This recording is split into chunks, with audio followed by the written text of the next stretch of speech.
Just want to say good morning to a few people. Let's see if this works. No, that's not working. I don't know why, ladies and gentlemen. I don't know why. But you know what? It's whatever. Probably because it doesn't do the commentaries on these platforms that I do have connected. I know it does it on Facebook, but Facebook is connected through whatnot right now. So I would love to turn this thing I got on from TikTok, but you have to maintain eye control with it. I don't do the eye control. I'm too busy looking around at everything to make sure it's okay. Um, I'm not a perfectionist, but I want to be as professional as I can, and at the same time, still carry a conversation with the people. Okay. We haven't started today's show yet, everybody. We just waiting on everybody to start coming in. I would like for you guys to start being here at 10. It's nothing for you guys to hit me with a comment and let me know maybe I'm doing it at a bad time. I would also need to know that. Maybe I could do this at 6 o'clock in the afternoons. Maybe we'll call it Flux and Beer, or Flux Nighttime or something. But right now, we call it Flux Vision because it's my outlook and the things that I've been working on. But I still need input from the people. Okay. I got a couple of people joined in today. I don't have a mediator, a moderator, somebody that actually looks on and say, "Hey, these people went bam, bam, bam." So because I don't have that, hey, you guys got to give me a break, okay? What I did want to show you guys is my office. So what I did was I changed my office from the way it used to look. I used to be angled this way to my right, possibly your left, because both of them are looking different. Anyway, I know you guys can see what's behind me. You guys can see what's behind me. Okay, I have posters. Like, these are things that we already put out, right? We got posters. We have my favorite, okay?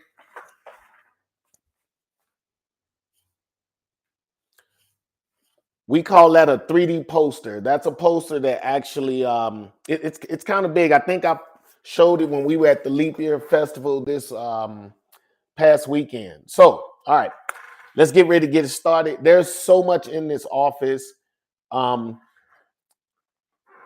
There's a lot in my office, okay? From the tumblers, you guys can't see.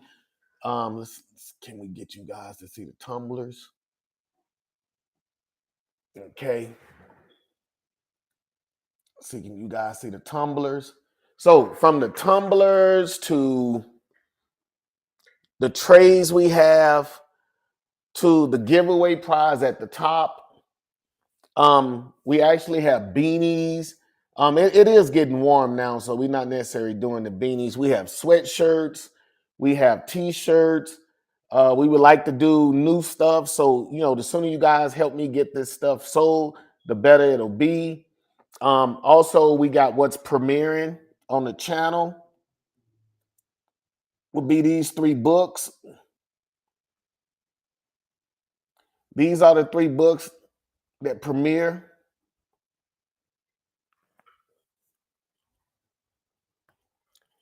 So this is what I sell. I'm the author, the creator. I'm not the CEO. You had to make somebody else CEO. I'm way too close to be making the decisions, but I can come in and give my advice on how I think we should progress the business. So yes, technically I do have 100% control, but I do have boundaries and advisors set up so that I don't do something silly, right? Like I got things copyrighted, I got trademark, things like that. Okay, so these 3 books are books 1, 2, and 3. Flux Celestial Genesis, Flux Sequence of Astrometry, and Flux Astro Zodiac Alignment. That's my trilogy right now. This is an ongoing series for the first line of defense for unprecedented extremes. So if you didn't know what Flux stands for, that's what Flux stands for. The first line of defense for unprecedented extremes. And we tell the story of how these celestial orbs came to Earth. And believe it or not, it changes everything.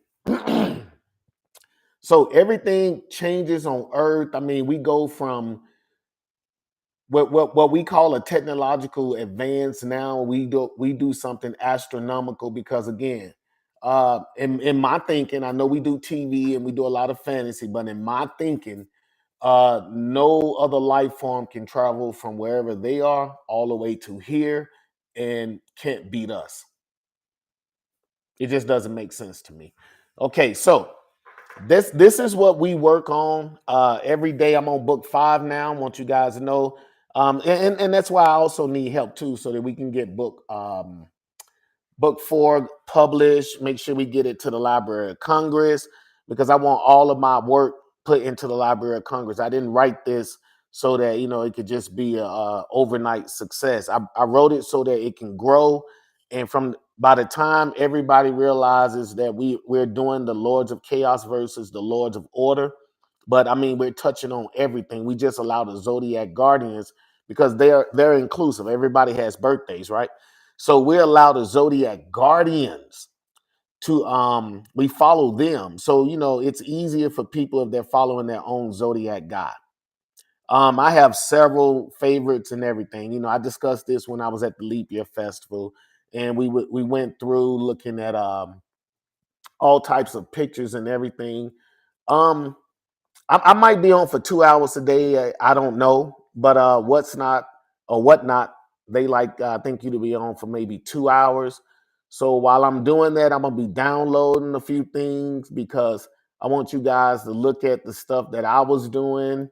Um, let's delete all these overlays and let you guys come. Well, no, well, yeah. And I am learning how to put all this stuff together so you guys can better see what it is that I'm doing on this end. Because I want everybody to see the same thing across all the different platforms. But look, what we're doing, I think again, this is hard work. This writing books, attempting to put the work out, maintaining the website, the business. There's a lot that goes into running the business, and it's all out of pocket right now. If I'm not selling the books and I'm not selling merch, then the business doesn't progress, if you will. So again, that's another reason why I'm online to let everybody know what it is I'm doing, and so that you can ask the questions. If you got questions about Flux, we can go ahead and get into it, and we can start, changing Flux Vision into our vision. And when I say our vision, just, giving you guys some insight on what it is Flux is about and what we're doing in Flux. Not so that you guys, start doing your own thing with Flux. All right. I meet interesting people all the time, and believe it or not, I might add them to my story. Sometimes that happens, ladies and gentlemen. Um, and you might not come out now. You might end up coming out like a while from now, years later, if you will. But once you see your character, you'll know. Recently, I just put out the character for my brother. His name is Stealth, and he's at the end of book 2.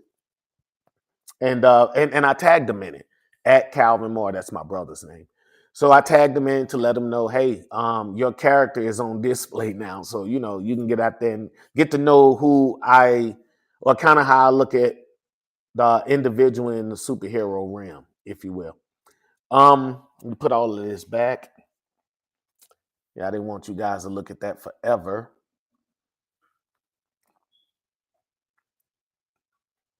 Okay.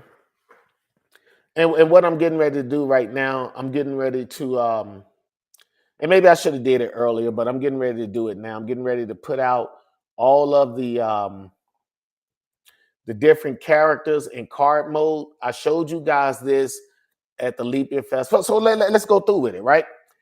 How was the Leap Year Festival? It was a Spanish function, right? It was predominantly Spanish, like maybe 95% to 98%.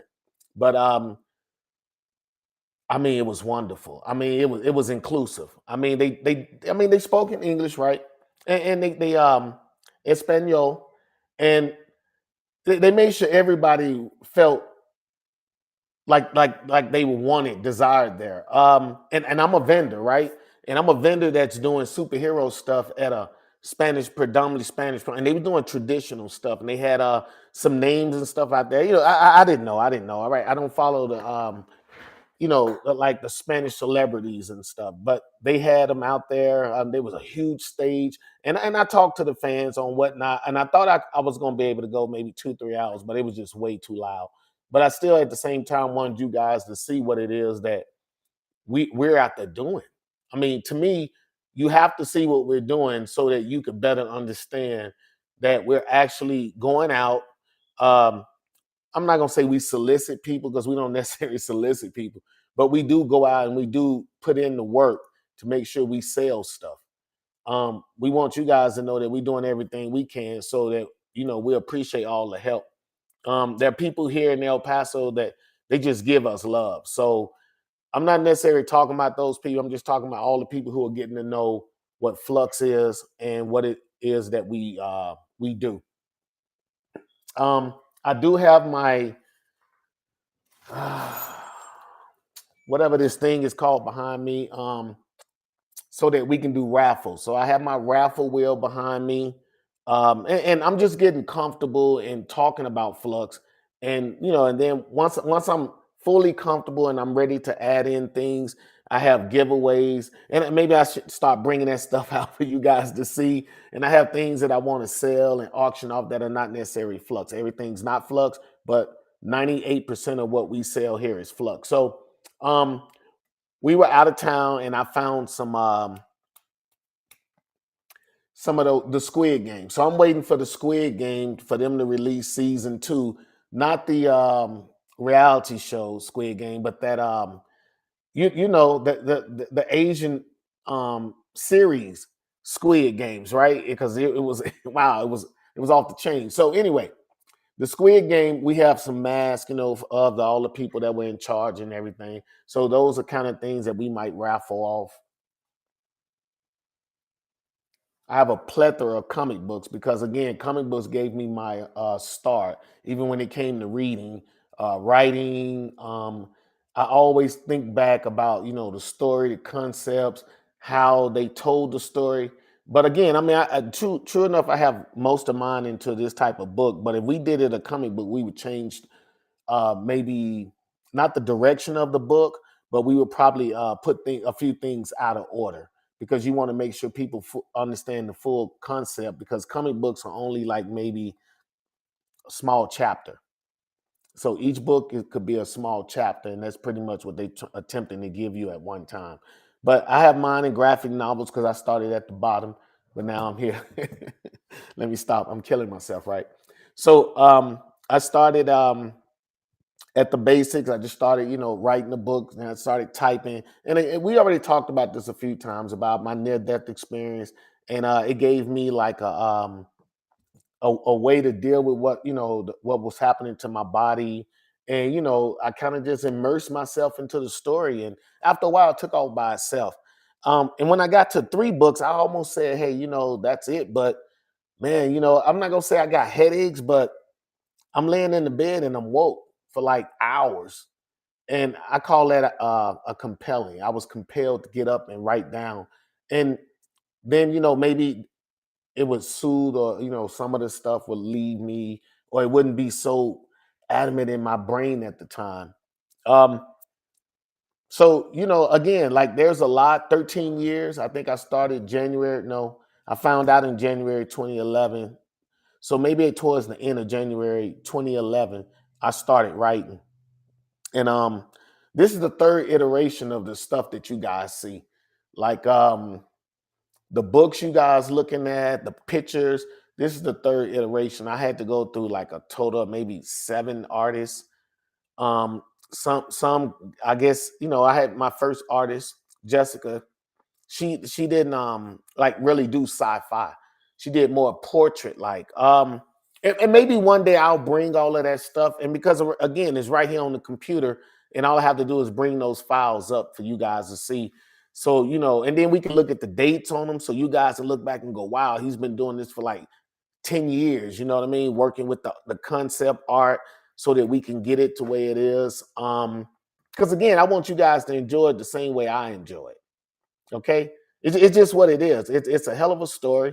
Hopefully, you guys, give it a chance. And once that happens, we can talk about it. We can make major moves with it. There's all types of things that can happen with Flux.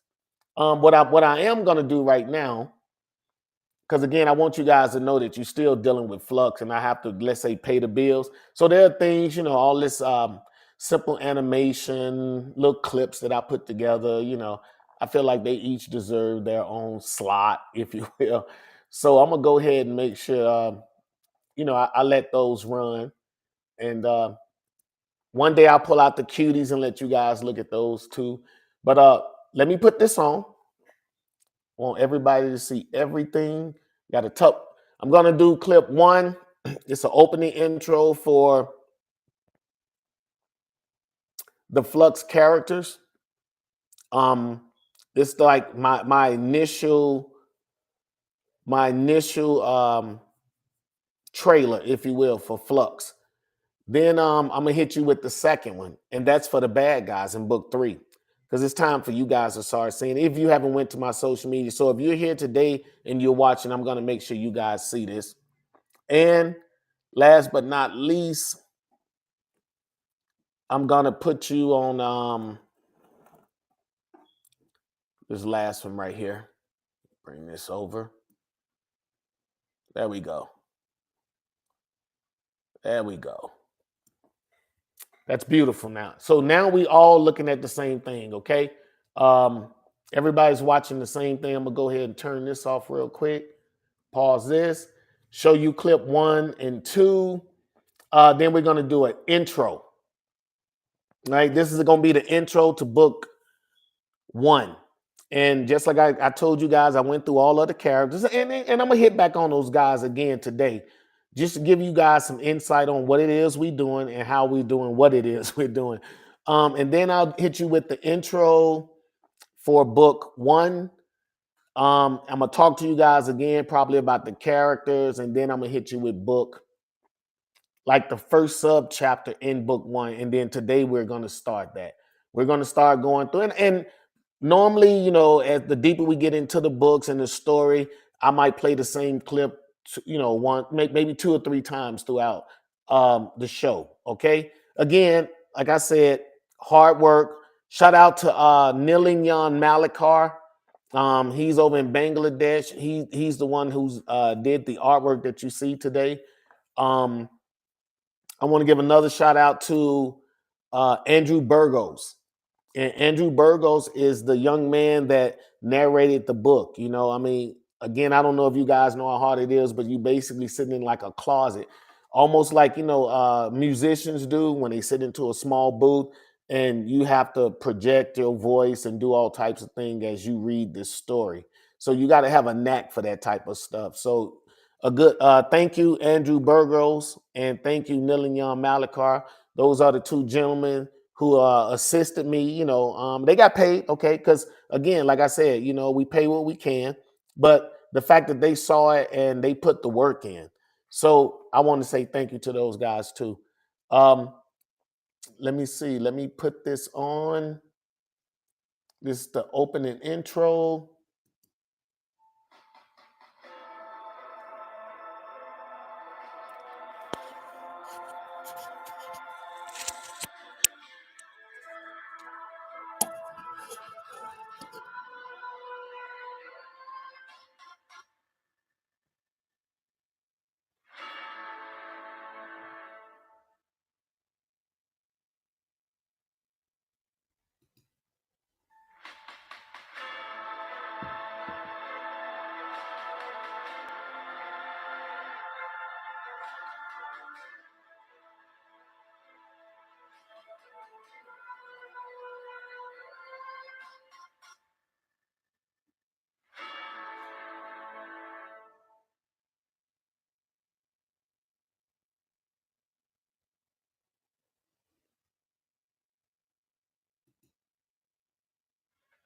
Flux. The gift of power ceremonial orbs have been activated, and man has acquired ancient power not meant for the earthly realm. Those empowered have now been thrust into a cataclysmic chain of events leading to the destruction of Earth. It has been compromised, and otherworldly realms are aware of our planet's location. The 12 must traverse time, space, alien planets, new realities, and otherworldly realms to save all of creation. The Flux Continuum. www.flux-zodiac.com at flux_chaos.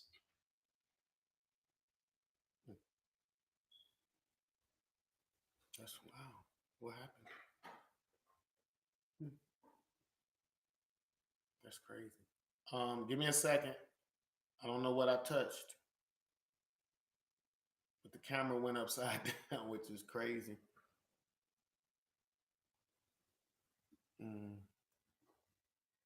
That's insane, right?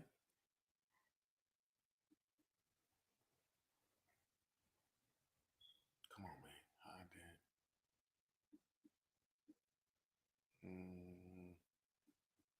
that. Okay, so I don't really know what happened, y'all. This camera moved upside down on the other one.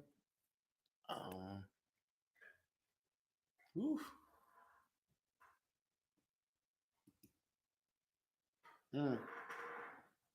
I don't know.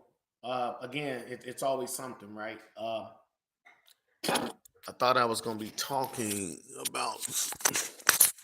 Yeah, I have to move the clip so you guys can hear the what's going on the other end. Hopefully, that's what I'm doing for you guys. I don't know what's going on with this other camera back here. Come on, that one. I don't know what's going on with the camera behind me. No.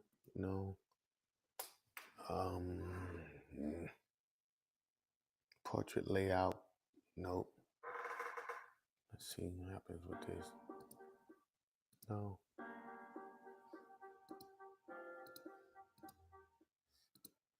Wow. My apologies. Don't know what happened. The camera on the computer, for some reason, it's upside down now. I don't know if somebody got into my settings or something, which is insane. Camera. Mirror my camera. No.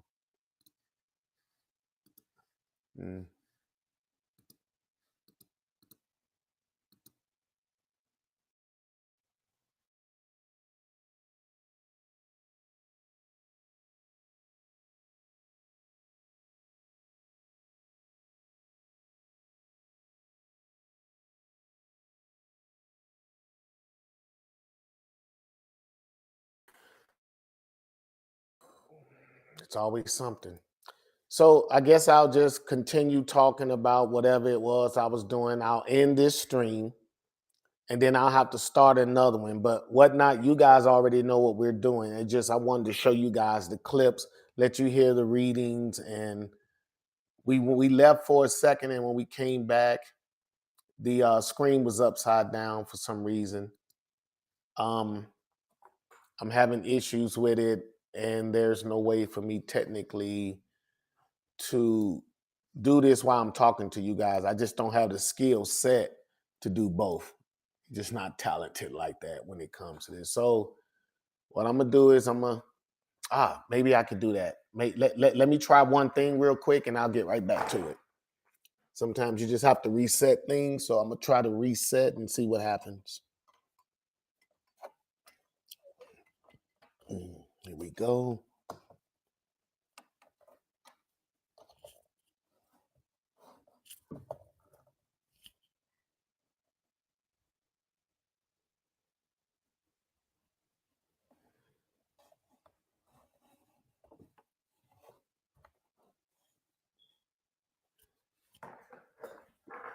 Okay, so what I did was I unplugged it, and look at that. Everything came back to normal. Insane, right?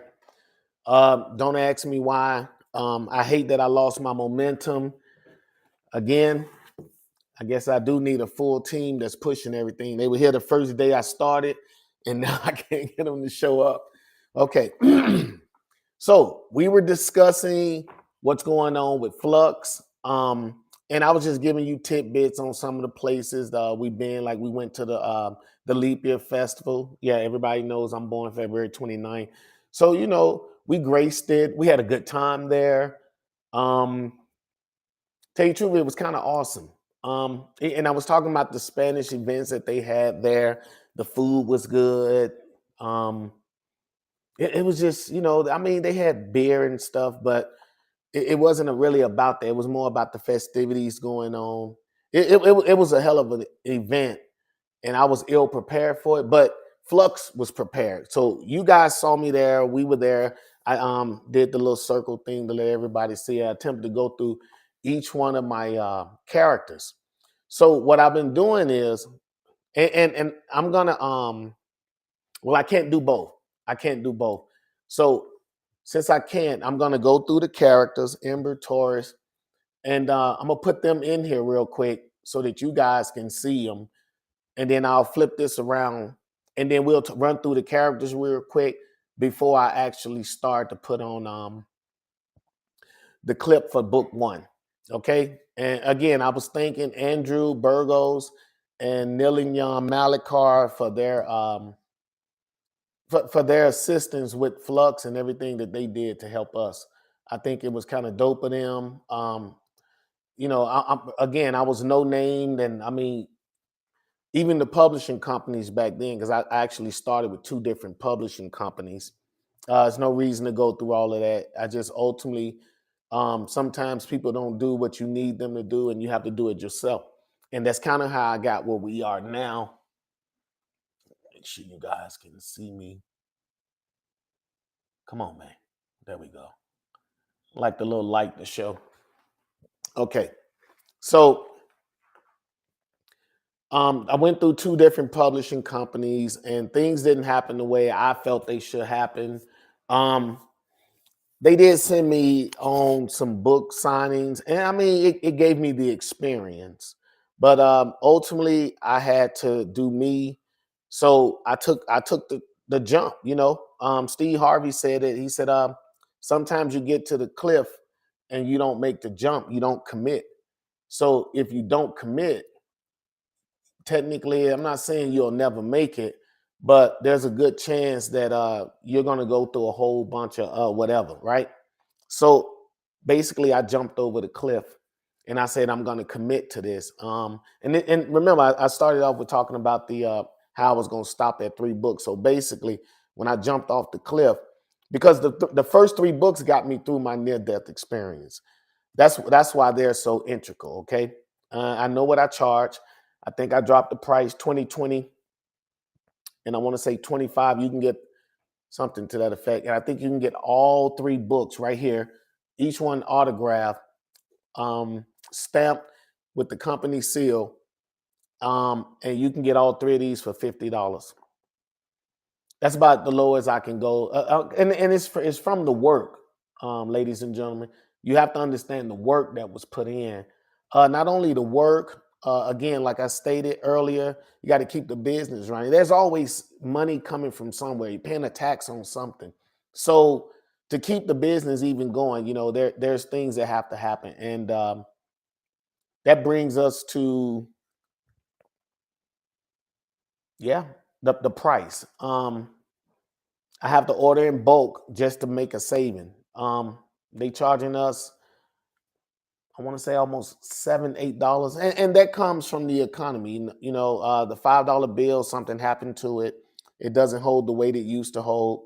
So now we're looking at the economy changed. How much the distributors, okay, those people who do the distribution for us, even for my account, it still costs me about I want to say almost $8 a book. Now, if I order like maybe 1,000 books, they might maybe $6, but you have to order uh, bulk, and that bulk is a lot. Okay, I mean, at $6 1,000, but that's $6,000 I will have to spend, but I have to also get a return on my investment. All right. And again, that's why I'm with you guys, right? For all y'all who don't know, we're on 6 different platforms. We're on LinkedIn. What is that? LinkedIn. I always say Twitter. I'm sorry. X and Instagram, and we're on Whatnot, YouTube, and Facebook. So we're on these different platforms so you guys can see me, and that way I could just maximize while I'm discussing what's going on. If you like even the idea of Zodiac Guardians, okay, then this is your time to come in and show some love. And we do have stickers out there. I mean, they should be premiering out there too. The stickers are $5 a piece. They were like $4.62, but that was the best I could do at the time. They're $5 a piece plus tax, whatever. Um, you can get at me, come to the whatnot. I would rather have that because there's nothing like showing not continuity, but showing consistency when people are purchasing, right? It also shows them that I'm a valuable vendor, okay? Or you can hit me at my website, one or the other, right? Help me out. So I'm still trying to put these characters in real quick. I know I don't have to rush or anything, but I don't want to waste your time because I want you to enjoy being here. All right. I got maybe about 5 more to put in because there are technically 13 different characters I do write about. Um, each one of the Zodiac Guardians are their own individual characters. They don't need any of the other guys to run a story behind them, but it's just what I do. They're okay. So the Earthlings, this is their origin story. So if you're on Paradise, and you're gonna find out, right? Especially after the story starts. This is their origin story. The Alpha Guardians, and there are 3 Alpha Guardians, and I'll pick those out of the lineup. Okay, the Alpha Wing. That's wrong. That's wrong. That's wrong. That's wrong. Wow. Okay. So the Alpha Guardians, there are 3 of them, and they were already existing. They were out fighting. They were doing whatever it is that Alpha Guardians do. Okay, that means they were living their lives, um, defending the universe, whatever they were doing. That's what I mean when I say it. Okay, so then you have the humans that were on Paradise, which is Earth, our Earth. 432 ohms. We resonate at 430. That's our vibrational rhythm or our universal rhythm, right? 432 ohms. So we vibrate at that frequency, and they were already the Alpha Guardians were already doing their own thing. So they were already out living their lives and whatnot. And then there's something that happened, which we'll find out when the book first starts. So I will put that sub chapter out today as soon as I get through adding these last few characters, and then maybe we can go through all the characters afterwards. That way, you guys have some substance. I think it's like maybe 3 minutes long. It's not too long, okay? We already know what to do if the cameras goes upside down. I just pull it out and push it back in, right? Um, Again, I'm learning. Like I told you guys, I don't have a problem, with learning. Just hopefully, like when you guys see me in maybe 2-3 months, you say, "Oh man, he got articulate with it. He's dazzling us with it," and that's the plan, right? I want you guys to feel this as much as I feel it. I usually have a little music going on in the background, but there's no reason to really put that on right now. I'm gonna finish these last 2 characters. What's her name? So Friction and these last 2 people, and we're gonna go ahead and get you guys up and running so you can hear what's happening, and then I'll go through all the characters. And I showed you the cards, but I did it through the camera at the Leap Year Festival. I want to do better than that today. So today I'm going to actually bring them up on screen and everybody be able to see, because I finally learned how to, I did a couple of trials and tribulations with whatnot, and it's software and format. So we got 2 more people to put on here, and then we can get on up. Phase and Fame. Okay. Bam. Got him. One more.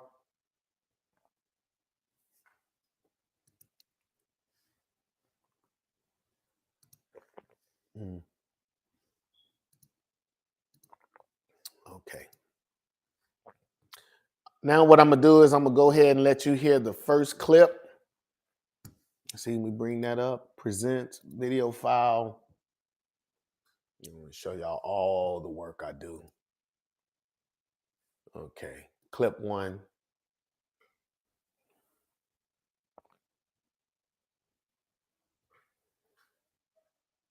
All right, here we go.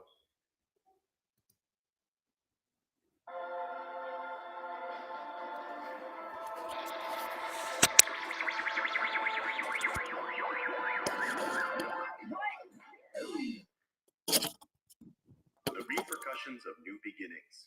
Chapter 1. Dr. Afanasy Sidorov, Thermodyne Space Station, Russia, Earth Orbit, Milky Way Galaxy. A group of scientists gather and anxiously await an epic demonstration. This particular demonstration is decades ahead of its time and unknown to the general public of Earth. The leading physicists of Earth have been brought together to witness interstellar space travel. Dr. Afanasy Sidorov is of Russian birth, a renowned man of physics and highly respected among his peers. He is the lead physicist of the Spatial Transition Section aboard the Thermodyne Space Station. It is a subdivision of the Thermodynamics Physics and Research Facility of Theoretical Science. Dr. Sidorov steps up to the podium and addresses his fellow scientists.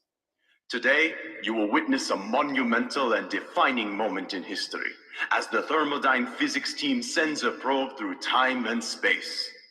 As Dr. Sidorov signals his assistant to bring the systems online, a few of the guests raise their hands to ask questions.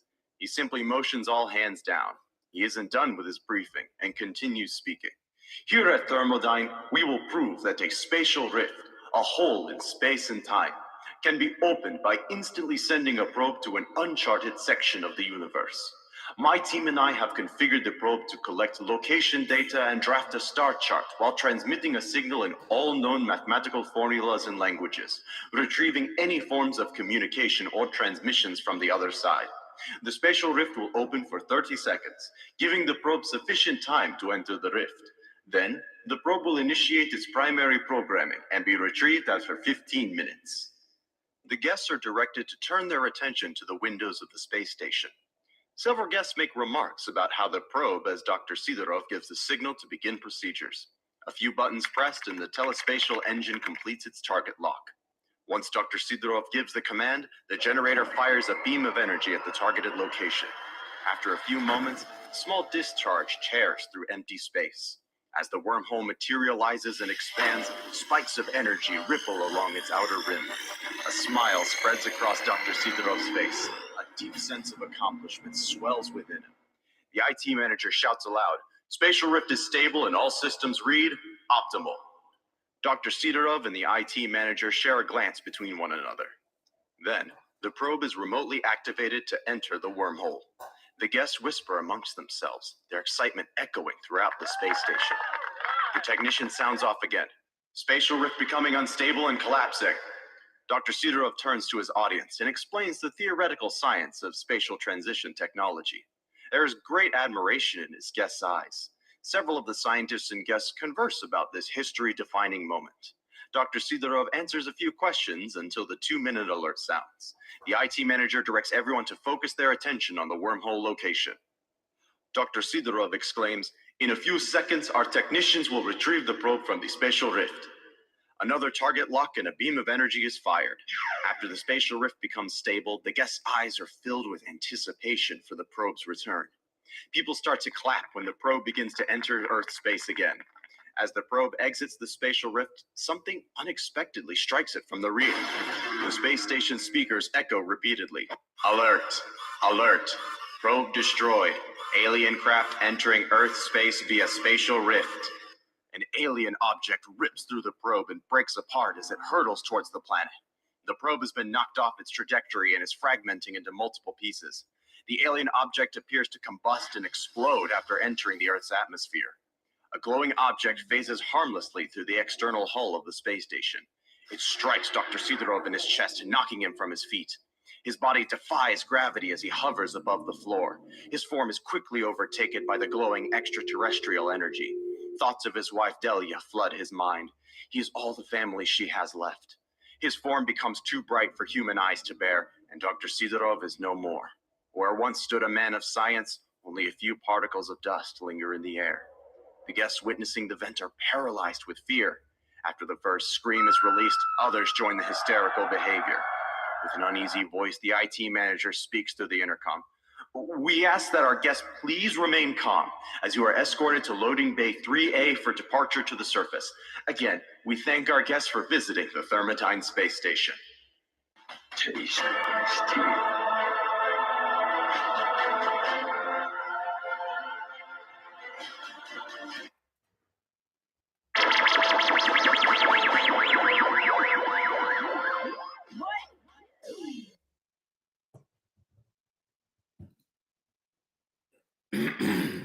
All right, y'all, I'm back. So that's pretty much how I would read the book.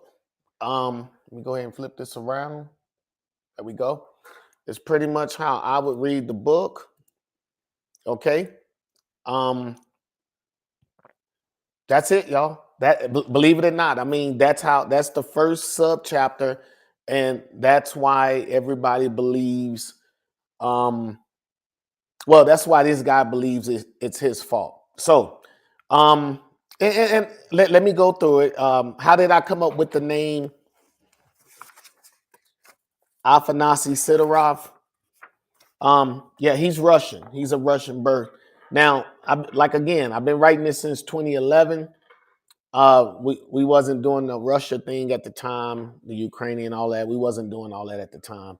But again, like some of my these are caveats. Some of the places I've been in the world during my military career, they kind of align with some of the characters because you can't be in the military and not believe in diversity.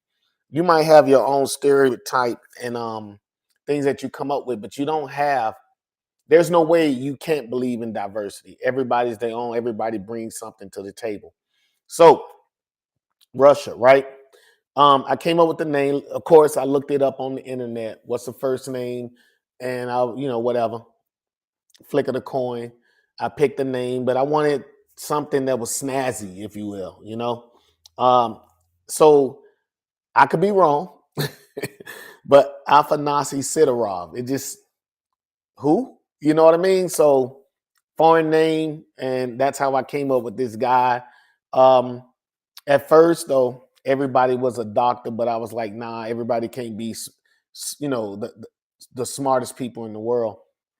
But he's a physicist, and the Thermodine, and there's a lot of things. So first of all, the Thermodine space station is up in space. It's above Russia. But there's also a Thermodine facility on Fort Bliss. Now, not in real life, okay? Just according to what it is that I do, okay? I write Flux, and I change a lot of things, but you would almost believe some of the stuff that's in the book because it's so close to reality. So we actually have Fort Bliss about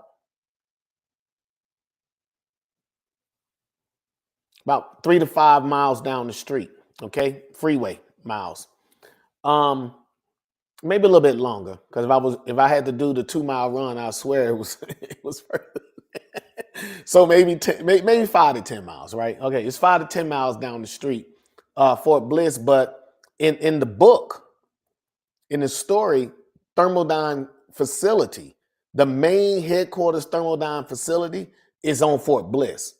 It's kind of like the major contracting agency that does most of the aerospace, all this technology. They're basically a blending. In real life, we have General Dynamics and we have Raytheon. So let's swirl both of those up together. Let's add in some biotechnicians, all the latest science, right? So Thermodine facility handles that, and it stands for the Thermonuclear and Dynamics Facility. That's what Thermodine stands for. But let me verify, because again, I do have a glossary in the back of the book. I don't know if I told you guys that there's some things that I make up. Look at that right there. Thermodine. Y'all see that? Thermodine. So it's actually in the back of the book because I have to. Okay, so it's the Thermodynamics, Physics, and Research Facility of Theoretical Science. So I was still wrong, but again, I can't know everything about everything that I've written, but that's why I have a glossary. That's why I have notes. Because there's a lot going on in the flux continuum. All right, so thermodyne facility, the one that's on Fort Bliss in the flux continuum books, book 1, Celestial Genesis. The thermodyne facility is the thermodynamics, physics, and research facility of theoretical science. All right. It's the leading corporation on earth with technological advancement in earthly sciences. Earthly sciences. Okay. There's so much thermodyne's going to do, though, in the flux continuum. So in in some, in the comics, they have the Daily Bugle, right? And the Daily Planet. Everybody know those are synonymous with those two universes. Okay. So thermodyne will be kind of like that when it comes to the flux continuum. All right. Um, what else? I was getting excited again. I geek up real fast. I love this stuff, y'all. I love this because I made anyway. So Afanasi Sidorov. All right. What I'm gonna do is I'm gonna click off of me. I'm gonna click back on the screen. Hopefully you guys can see because I'm not gonna take me off to put this on. So this is who we're talking about. That way, we can move. Yeah. Okay. Bam. There we go. There we go. So as you guys can see, this is Dr. Afanasi Sidorov. Okay. He's the Aegis of Capricorn. I've already went through all the characters, but we will be able to relate because I'm going to keep all of these files active until we go through book 1, possibly book 2.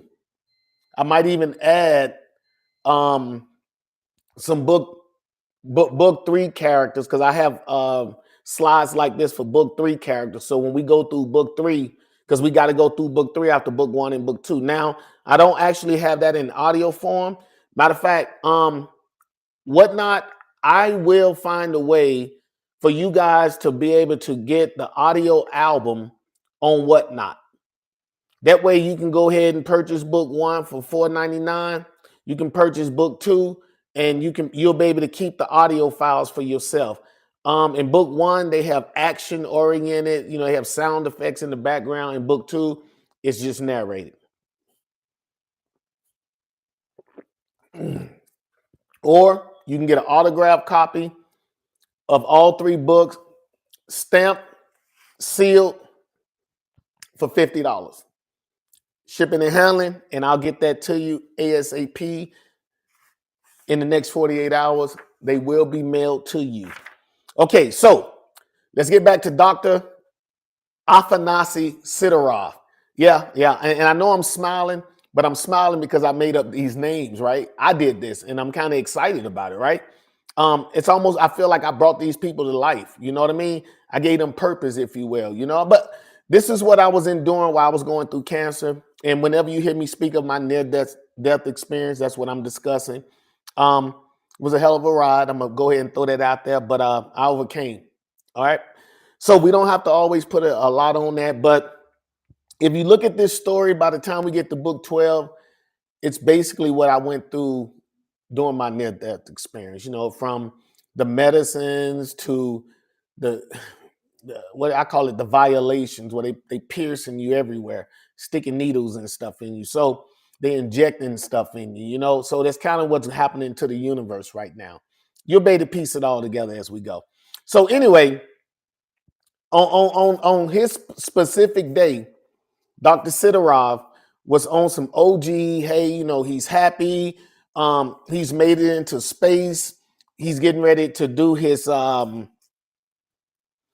spatial rift. So basically, he believes that he opened a wormhole to the other side of the universe. Okay. As we go through the book, you guys, and every day I'm gonna do a sub chapter.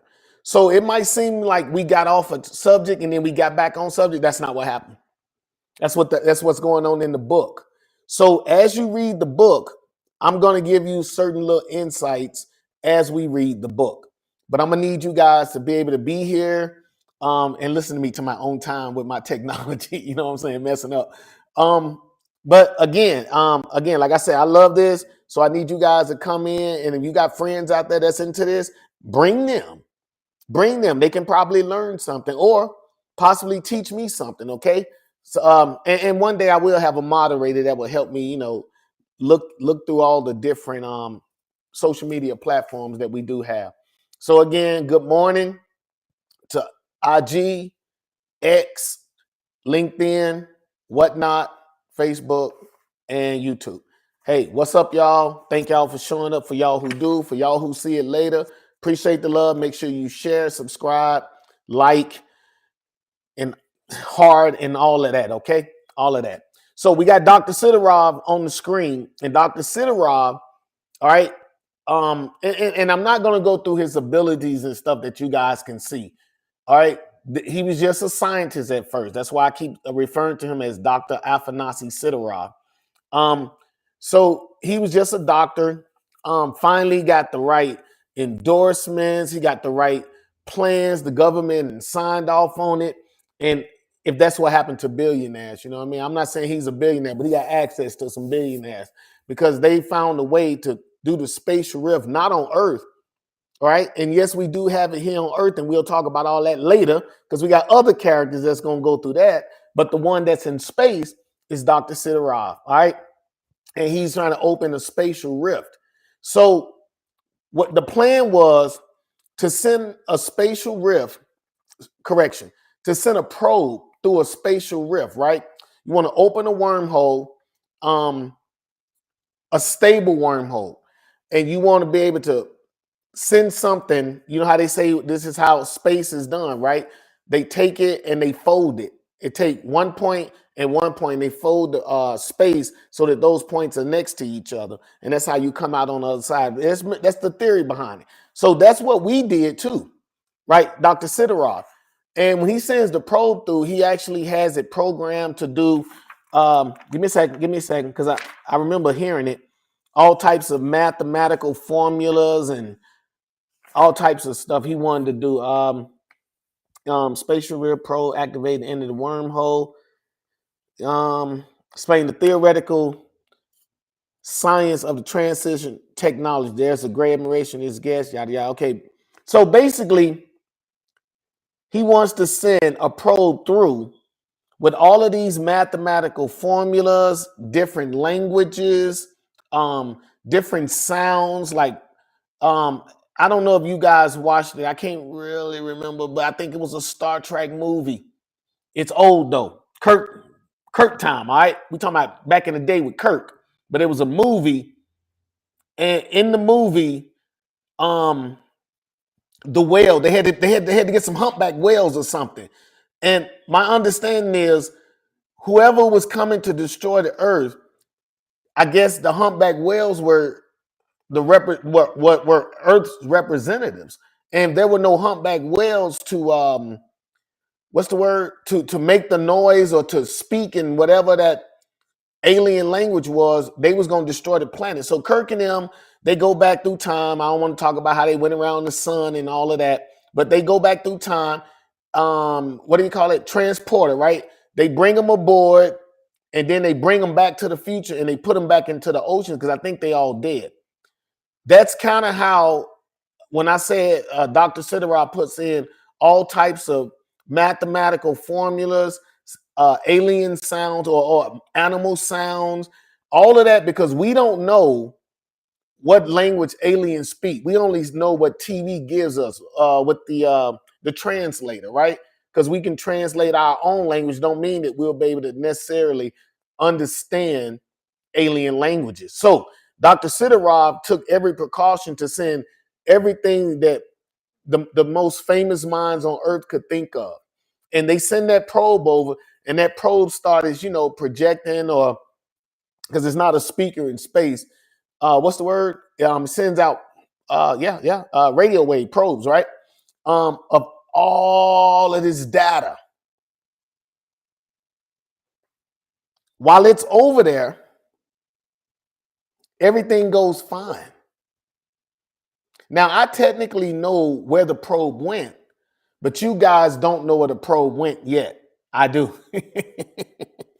And again, y'all, look, if you can't hold it, you go and hit one of my social medias, preferably my YouTube, because it has the whole chapters broken down. I think we still got 2 more chapters to do, the last 2 in book 2, but it has all the chapters out there. All right. And Andrew Burgos is the guy that narrates, just like, but we're going to go through every day. So every day I'm here on Whatnot, attempting to sell the book on, I'm trying this social media thing where we're online and we go out our way to try to influence, right, influence, or we go out our way to attempt to sell something that we actually provided or that we created. And this is, we're just at the beginning stages, but at the same time, I actually already go to functions. Okay, I am a vendor in all type of establishments, all type of events. Just like we did the leap year, we go to the PX, like the mall that's on the Fort Bliss installation. This is real life Fort Bliss installation. And we hit other pop-up shops and all types of things. We even do Comic Cons, okay? But at the same time, we still need an online presence so you guys can start getting a feel for what it is we're doing and why we're doing what it is we're doing. So anyway, and this is what I'll be doing every day. I'll hit you with one of the sub chapters to book 1, to one of book chapter 1, and then we'll do chapter 2, and we're gonna go through both books, and then maybe I might read a little bit, some inserts or something from book 3. I'm gonna go through the characters of book 3 because I have slides and everything for book 3. So we have enough work. There are like 80 some slides. We have enough work for this to last about maybe a year and some change. If you can't hold back and you got to go out there and find out what's going on, by all means, go hit my YouTube. It's in chapter form. Or when I get through find out for Whatnot, you can get your own and let your kids go to sleep to Flux. Remember, this is all brand new. Technically, he even did the glossary and everything. He read everything. So you get everything, character bios, you get everything on the audio album. So as soon as I find a way to get the audio album to you guys so you can download it, you go ahead, download it, you get to enjoy the entire story. You come back, give me your accolades, give me your input on it, let me know what you think. And, we move on to the next book. I want to know how you guys feel about your characters, but you got to go and read about it, or you have to wait until the audio. And I don't know if I'm going to do audio books for 3, 4, and 5. I don't know. Audio albums, I don't know. But for right now, we have for book 1 and 2. Sometimes you got to give certain things away. And it's not really giving it away, but it's to intrigue you guys. I want to intrigue you guys. And I want to say, hey, this guy got out the military. This is what he started doing. It's not work if you love it. I'm not going to say I don't love it. I do love it. And it is work, but it's work that I enjoy. Like, I get excited about, logging in at 10 o'clock, making sure I got everything right. I did all these little tests so that, the equipment will work. Some people come in and just want to say thank you to the people who drop in. I wish I could see all the other people on the different networks. But again, I don't have it like that yet, but I can stream or multi-stream to different. So that's what I'm doing. I will go back afterwards and look at all anything, any comments anybody put out. And that way we could have probably addressed that the next day. Thursday, Fridays, and Saturday, we're here. $50 can get you all 3 books. $5 can get you a sticker and support. As soon as you guys start purchasing,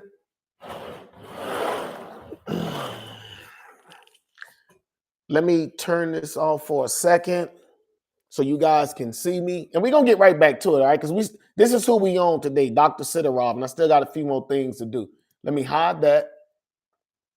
Okay, I don't have to do too much. You guys can still see. This is my raffle wheel.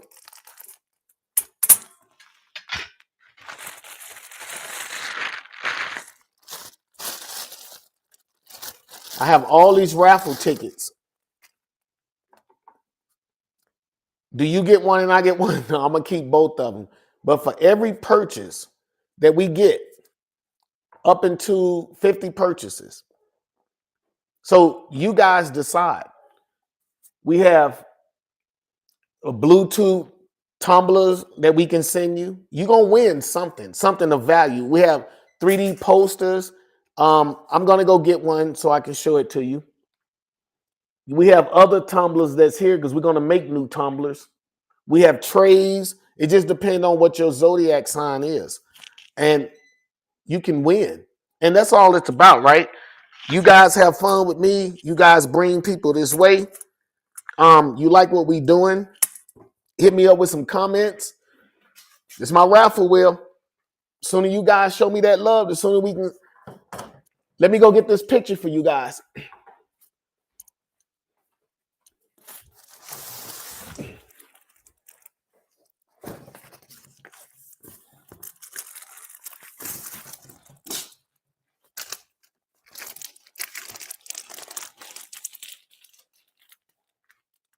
This is a 3D poster.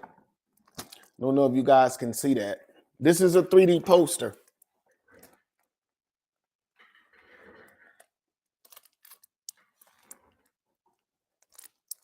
Can you see that? It has 3 different images in it. It has the good guys, the Zodiac Guardians. Those are the 3 books. The Zodiac Guardians right there. And then the antimatter, the dark matter anti-gods, and the 7 deadly sins.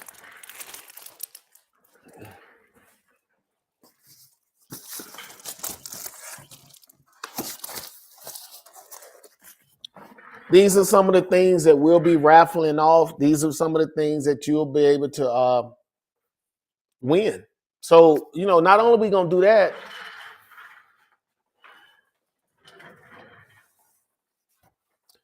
the first 20 stickers we sell, we have an intermediate game.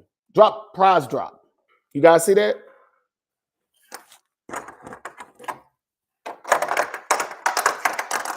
And whatever color this is determines what you win.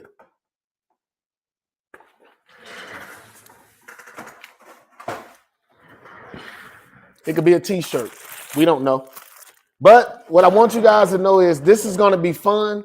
We're going to get into it. You guys, help me share this word. Help me get this product out. I think everybody needs to know. Because, again, everybody has a birthday.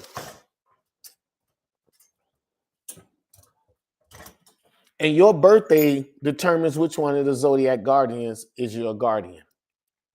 All right. So we're still on Dr. Afanasy Sidorov. Right. Okay, so we get to a point in the book after Dr. Sidorov has sent the probe forward, right? I don't know if you guys have done like maybe a relay race or something. Let's say if you're in a relay race, there's a certain, once you get finished with your part of the relay, especially if you leaving everybody behind you, there's a certain joy that swells in you. It's hope, and it's a little more than that. It's you being excited about and being proud. Okay, it's self-pride. You're proud that something you've done actually appears to be working. You put in whether it was physical, you put in the brain power for it. Dr. Sidorov and his team, they made the spatial rift. They made the probe that was going into the spatial rift. And all he needs to do is bring back something alien. And it's like, oh my, we did it. You know what I mean? He's already basically,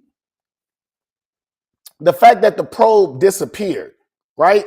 The fact that all of these people that are up there watching this spatial rift open, they watch the probe go into the spatial rift and then they watch it destabilize and vanish. All of this is controlled. So this guy is extremely excited. I mean, he's done something that we consider science fiction. but now he's actually brought the theory into existence. So you gotta look at it like that. All right. Now, again, I bust out laughing sometimes because when I was writing it, I was enjoying myself, and I had to write and write and write and write and write. I had to go back and smooth it out. I mean it, and once you get the finished product, again, the story, I love it. I eat it up. So anyway, he's working in cohesion with the IT guy. Okay, and IT guy is basically the guy the guy behind, how they do all the heroes, the guy in the chair. The IT guy is like the guy in the chair, and he's like the hero. That's kind of how I'm looking at Dr. Sidorov, right? Now, when they reopen the wormhole after so many minutes, let me see. It says the IT manager answers a few questions until the 2-minute alert sounds. Okay, here we go. So several of the scientists and guests converse about this history-defining moment. Dr. Sidorov answers a few questions until the 2-minute alert sounds. The IT manager directs everyone to focus their attention on the wormhole location. They already know where it was because they already did it, right? And then it says, Dr. Sidorov exclaims, in a few seconds, our technicians will retrieve the probe from the spatial rift. So, he gives you that insight. And, remember, he still got the Kool-Aid smile on his face. Then, they open it, the spatial rift becomes stable. The people can't believe it. They can see the probe returning. I mean, you got to understand what this means, right? I mean, I know we normal humans, we don't really get it. Y'all don't understand. This coffee is slamming. I know you guys don't really get it, but I know my sci-fi people get it. See, there are elements, minerals, deposits, asteroids. There are all type of things that have not made it into the stable orbit that Earth has around our star. You gotta feel what I'm saying. To go out into chaos, to go out, you can find thundrillium, Thundercats, right? You can find vibranium, Marvel, right? Oh man, come on, Willie. Come on. Come on, Willie. You got this. You can find ink metal, DC. That's right. I told you I study. You can find all of these things out there in the universe. They're just not close to Earth. So imagine this guy has made it so that we can go, right? I know where he went right now. You guys will find out later when we get to that sub chapter. But he's opened a wormhole somewhere, they don't know. They haven't been able to chart the stars and everything that way. So actually that probe does that too. It charts everything.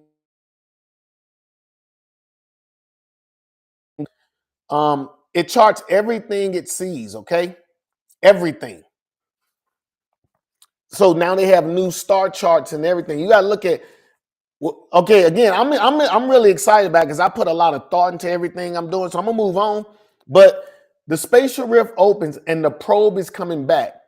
Remember, he has the greatest minds in the space station, all the corporate guys, all the people who know who gonna spend those billions of dollars to get to the other side of the wormhole so they can be first to say we own this planet or whatever. People who have money, they want the thundrillium, all right? They want the vibranium, they want the ink metal, they want it all. But where can we get it at? We probably can get it on some asteroid that's way out there that we could never make it to, not as humans, right? Because it'll take too long to get there. Plus, we have to think about how chaotic the universe technically is. Gravitational influxes, there's all types of things out there. Nebulas, that there's probably acidic type nebulas. Our metals probably can't even just basically fly through them. We don't know. So it's counterproductive for us to take the long way when Dr. Sidorov already opened up a portal for us. Basically, that's what I'm saying, y'all. So anyway, what happens is the space station speakers echo repeatedly. Oh, okay, here we go. Because again, I don't want you guys to know where we're going yet or where we're coming from. The guest's eyes are filled. Okay, it says another target lock and a beam of energy is fired. After the spatial rift becomes stable, the guest's eyes are filled with anticipation for the probe's return. People start to clap when the probe begins to enter Earth's space again. That means it's on our side and it's coming through. And then as the probe exits the spatial rift, something unexpectedly, I can't even say unexpectedly. That's insane. Unexpectedly strikes it from the rear. Unexpectedly strikes it from the rear. So if your brain could process that fast, something struck it from the rear. I would immediately think alien life form or something, right? Something attacked it or something, right? It says an alien object rips through the probe and breaks apart as it hurtles toward the planet. So, again, this is how I envision this, okay? After the spatial rift, somewhere between the Earth and the Moon, there's a small spatial rift, probably about the size of a neighborhood, right? And when whatever comes from the other side strikes the probe, it begins to tear up and break apart. As it breaks apart, there are elements from that craft that begin to almost spread across the planet. An alien object rips through the probe and breaks apart as it hurtles toward the planet. The probe has been knocked off its trajectory and is fragmenting into multiple pieces. Gravity pretty much got it by now, right? The Earth's gravity is pulling at whatever because they no longer have thrusters and stuff, right? The alien object appears to combust and explode after entering the Earth's atmosphere. So anytime they show you a picture from the surface and something hits our atmosphere, it always tends to spray or spread out. So that's what I was envisioning at the time. From the top, looking down at the Earth, once it hits Earth's stratosphere, or when it hits Earth's where anything coming from space begins to combust or burn up, it ends up pow. There's an explosion, and all these different fragments move across the sky. So it spreads across the entire sky. A glowing object phases harmlessly through the external hull of the space station. So remember, you got to look at how the explosion happened. Some of it spread across Earth, but when it hit the actual probe, one piece, we wasn't paying attention at the time, right? One piece was hurtling toward the actual spacecraft that everybody is on. So it strikes Dr. Sidorov in his chest. A glowing object phases harmlessly through the external hull of the space station. It didn't rip it through. There's no warning. It's just everybody's, probably caught, looking with their mouth open. They got their jaws open and they're looking, and bam, it just happens. Next thing you know, Dr. Sidorov is hit in the chest by this glowing, whatever this glowing thing is. What I can tell you that glowing thing is, it's the Capricorn symbol. Okay? So that glowing fragment that nobody can really tell, that symbol they see, that glowing symbol that appears to be in the orb that hits him, it's the Capricorn symbol. Okay? That's what strikes him. It knocks him from his feet. His body defies gravity as it hovers above the floor. His form is quickly overtaken by the glowing extraterrestrial energy because we don't know what it is. Thoughts of his wife, Delia, flood his mind. He is all the family she has left. Just a little insight on his personal life, letting you know that he's a married man, let's say he's structured, the family, but I didn't write more because again, I would leave some of that for the author that will write that part of the story. Okay. And the reason I say that because to create or to make something great, the way you have to put the energy into creating something amazingly great, something that's greater than anything else. Like when Steve Jobs finally got Macintosh, the Apple computer, to do what it's supposed to do, it was the greatest accomplishment of his life. Yeah, he did a whole bunch of things along the way, but he did an amazing thing by the end. Okay, he actually gave Windows a reason to continue fighting after that. All right. Um, he created something amazing. And to create something amazing, believe it or not, yeah, I don't know the story of people creating something incredible that didn't go through something. Um, I mean, I look at from sports. The guys who doing the sports, I mean, for years. I don't want to say 12 years because I don't know what grade they start in, but let's say at least 10 years of their lives. They're doing sports. And then they go to college. They beat their body. They muscle memory the hell out their bodies. That they had to endure to get there. And then only the best of the best of the best, sir, men in black. Only those guys are actually able to like make it to the professional level that we call the NFL, the NBA, and all that stuff. So anybody who created something amazing, whether it was the Wright brothers with the planes, even when they started, when they got that right, they did that. They had to endure. We never hear the part of the story of all the times that they crashed. We don't. They show you that that it took time for it to happen, but you don't. We don't know what the two men had to endure. Plus, you have to look at your peers at that time. Your peers ain't trying to hear that. You have no support. You have to garner that support to become great. So Dr. Sidorov, to me, he's great. He's done something amazing. And I allow somebody to tell that story. He had to go through something. To me, a trial or a tribulation to push him to even to make something that great. It's the same way I look at Flux, right?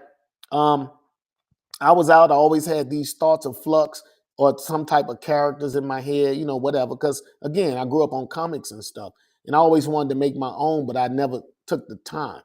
Well, as soon as I had my near-death experience, cancer pops up. While I'm enduring that, my mind is able to take all of its processing power and put it into this story. That's probably why I think the story is so great, because it came from like the pits of fire. You know what I mean? I had to go through trials and tribulations. I had to overcome. I had to have the desire, the ambition, the will to survive and overcome what was transpiring, all these things. So I intimately understood or understand Dr. Sidorov. And I don't look at it like, oh, he just created and that's just what we going to show in the movie. No, I'm looking at him as a person. Why was he selected to have the orb when all these other people around him, you feel what I mean? That's kind of where I'm going to. So, I mean, what you're reading is that I generally say is at a 13 and above level, because if you can read, you can read. And I say 13 because if you know how to access the glossary, then you can understand what you're reading. But this story to me is dope. So because this man was able to overcome so much in his past, he was able to create this. Now, this is the problem right here. He has a wife, and in his mind, he believes he's dying. I mean, who wouldn't? You look down at your body and everything is turning into light, right? You don't feel it, but your mind has the process that you're not in pain. So I'm extremely analytical. But again, with a great editor, she was like, You're putting weight, stop it. You're doing too much. Just write what's going on. I had to learn how not to give you every little breath that the characters do. Okay. So anyway, it says his form becomes too bright for human eyes to bear, and Dr. Sidorov is no more. So to the human eye, in the flux continuum, you don't always see a character shoot a laser beam or something at you. I make sure it's understood that to the human eye, they didn't see it. It was just something exploded next to them. Our eyes can't see everything.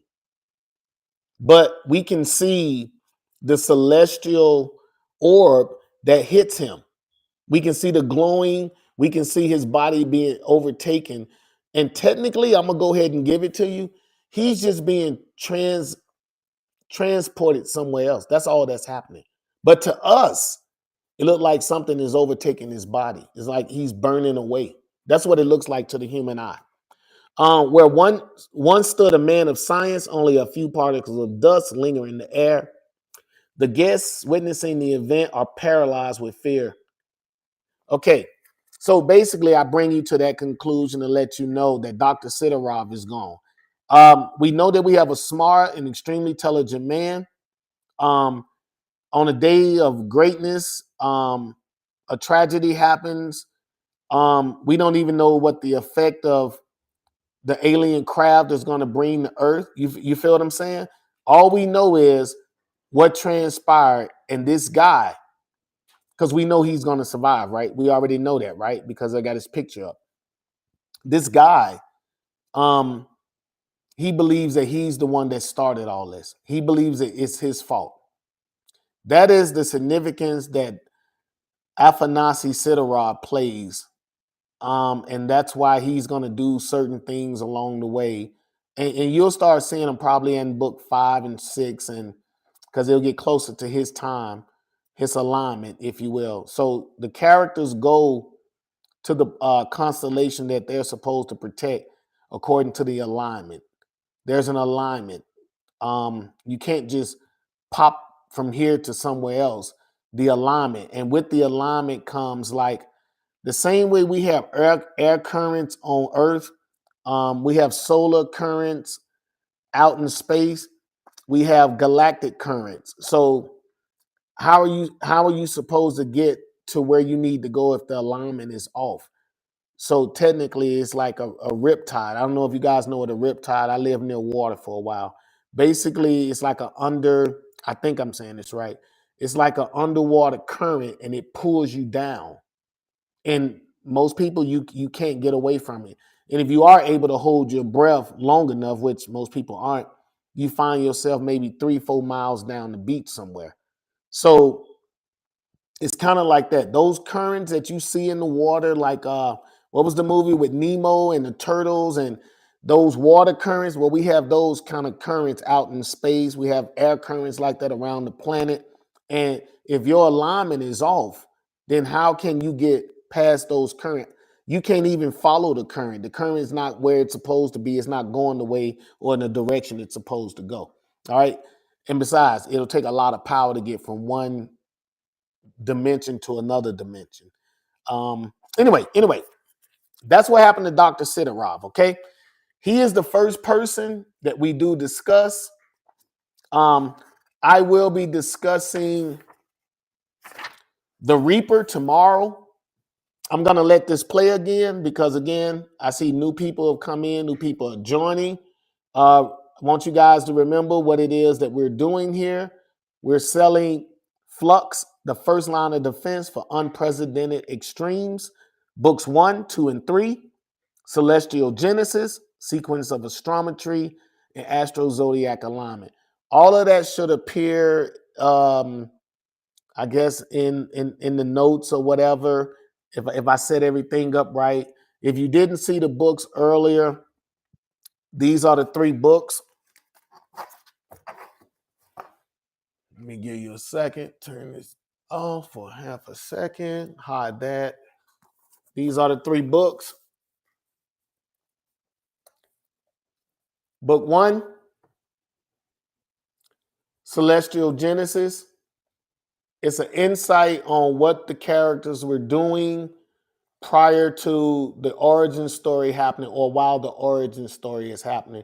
I call it the Gifts of Power ceremony, but there's so much more to that. Book 2. Book 2 is Sequence of Astrometry.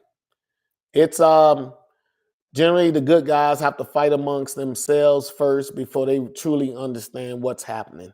Okay? So there could be all type of misunderstandings because again, there's diversity going on. It's a lot of diversity. Remember, I already said some of the characters are from places that I visited or that I was stationed at while I was in the military. This is book 3. This is the trilogy. This doesn't end the story. It's just my first trilogy within this ongoing series that I'm doing. So, book 3 explains to you who the true bad guys are. Okay? It's called FLUX, Astro Zodiac Alignment. If you take a look at the earth and we look into the night sky every night for 365 days, you will notice the star chart correction, the constellations that are up in the sky, okay? The stars, right? And depending on what part of the year we're in, depends on what constellation we're able to see. And out of the 12 zodiacs, you'll be able to see all 12 throughout the year. So I consider us being in some type of bubble because we see the same thing every night, every year for hundreds and thousands of years. Okay, we're able to clock how things are going to happen during the alignments and all of that. So the astro zodiac alignment is a protective shell that protects Earth from otherworldly influences.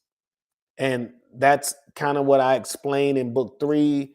I reveal the bad guys, what the bad guys' true purpose is, what's going on. Basically, at that point, I pretty much inform you that this is the Lords of Chaos versus the Lords of Order. And we're still following the Zodiac guys because they have to do certain things, but the bad guys are doing other things. Why? And they're not going to tell the good guys what they're doing. This, you know what I mean? This ain't one of those cheesy stories back in the day where they monologue and they don't do all that. They see you, they kill you. It's pretty much cut and dry, right? It's good versus bad, like true evil versus true goodness. You know what I mean? That's what we're doing. All right, so look, we already went through Dr. Sidorov, okay? This is the Aegis of Capricorn, okay? This is phase. I went through all of these characters to let you know. So let me go ahead and start at the top. This is Stratus, everybody. This is your Zodiac Guardian for Aquarius. And I might do this a few more times, okay? And I do this so that you guys can get used to understanding, hey, I actually got a character out there that technically protects me. Even if I made a video game, right? Let's say we get enough capital, enough investors. Let's say we make a game. How would this game start? The game would start by asking you your birthday. It forces you to play with your character and build your character up. Now, you'll be able to unlock all the other characters, right? But you have to start with your zodiac sign. Then you get to learn all of the things about your zodiac, right? Like, hey, he's the hero of Aquarius. Well, what happens on Aquarius? Who are the people that actually went to Aquarius? And there's so much more. I don't want to give it to you because we're going through the book now. If you wasn't here for the first couple of weeks, first month, I revealed a lot, but now that we're into the actual story, I'm not revealing. Okay? So, Aquarius. These guys are the water bearers for the Zodiac Guardians. Where he lives, where the Aquarius guy, the dimension he protects is highly saturated with a heavy light. I don't know if you guys ever heard of heavy water. So you have regular water and then you have heavy water, which is heavier than water, right? So the same way oil sits on top of water, because water is heavier than oil, right? It's the same way in the Aquarius constellation. There's a heavy sentiment of something called efflumium. And efflumium is basically, it's not a magical gas, but it allows you to manipulate gases on a magical type level, if you will. So efflumium is this dense, gaseous, almost gelatinous, okay? That's what it almost is, all right? And it's only found in Aquarius. Can it be found somewhere else? Possibly, but very small amounts of it. Small, copious amounts. Not like enough to fill up a planet or something. No. Small amounts, because it comes from the Aquarius constellation, which resonates at its own frequency. Okay, and it has an alpha star, Alpha Aquarii. And you're gonna start hearing a lot of me saying alpha stars, because in the flux continuum, alpha stars are considered omniversal stars. And omniversal stars in the flux continuum are stars that shine across every reality simultaneously, or every introverse, multiverse, omniverse simultaneously. So the same star, the Alpha Aquarii star that's in Aquarius, shines in Marvel Universe. It shines in DC Universe. It shines in Image Comics Universe. It shines in the Incredible Universe. It shines in every universe simultaneously. That's why the major enemy that's coming, they snuff out omniversal stars like it's nothing. So heroes from other universes will eventually, right? Maybe book 9, they will eventually start seeing what are happening to all these stars. That's how Flux is. Flux is a story about everybody who's going to save the universe. And it's not a small group of heroes that you know. All the heroes are going to be there. All of them. And everything, though, is influenced by your zodiac constellation. So if the super shows up, the spider shows up, the bat shows up, it'll be one that's influenced by one of the zodiacs. So you know how you got your main ones from Earth 1, Earth 616, all of those? Well, we won't have one of those versions. We have a version that's influenced by maybe the Scorpio, but under an Aquarius moon, something like that. And I'm gonna learn some of that, okay? Because I don't really do that part, because everything we do is sci-fi. But I kind of want to start bringing that in toward getting closer toward the end of the 12 books. All right, remember, we're on book 5 now. We're selling books 1, 2, and 3.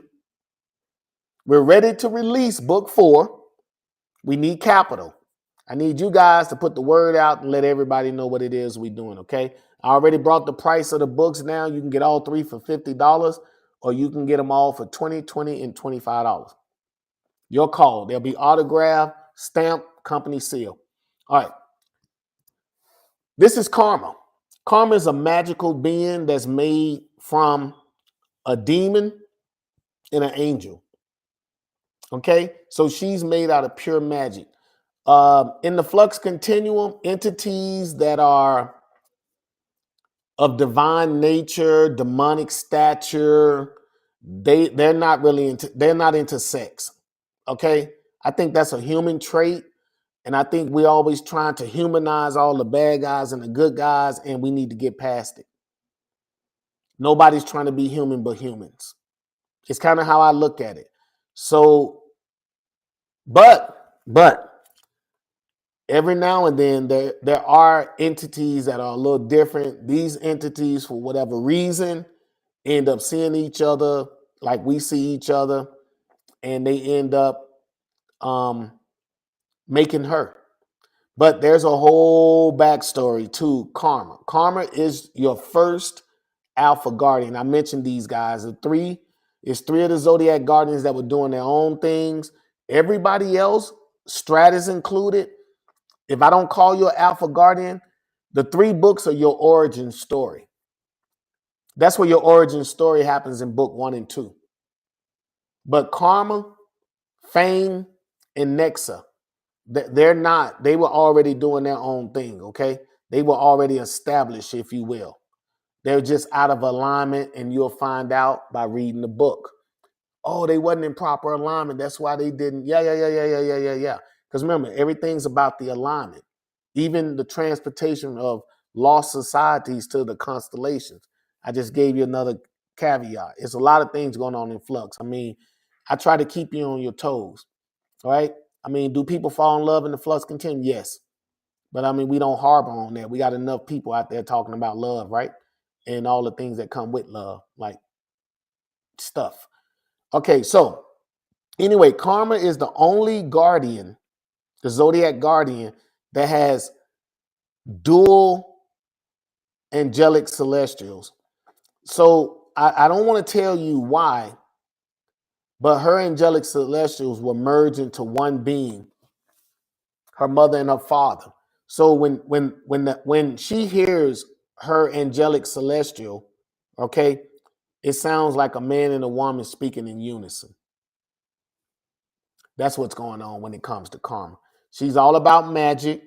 She represents the fishes. You already know we're in the Karma time right now. So Karma technically is doing staff duty right now. For y'all people who not in the military, staff duty would be like you on security watch. Okay, so right now we're in the Pisces season, if you will, and it'll last until like March the 20th. So if you go out, you can Google this, y'all. You can go out, look at the Alpha Star, or you can go out, Google it, say, hey, where's the Pisces constellation? Or where's the Alpha Pisces star? And it'll point it out to you on Google. You look in the sky tonight and you'll be able to see it. If you're around a lot of light, though, like if you live near a strip mall or something, and they give off a lot of light, you won't be able to. You got to go where it's kind of dark at. All right. And you'll be able to look up there with your own eyes and see it.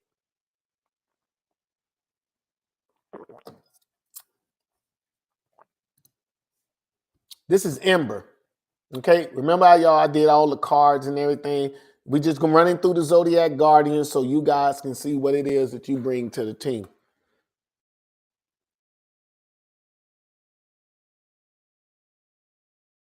My apologies, y'all. My wife keeps calling.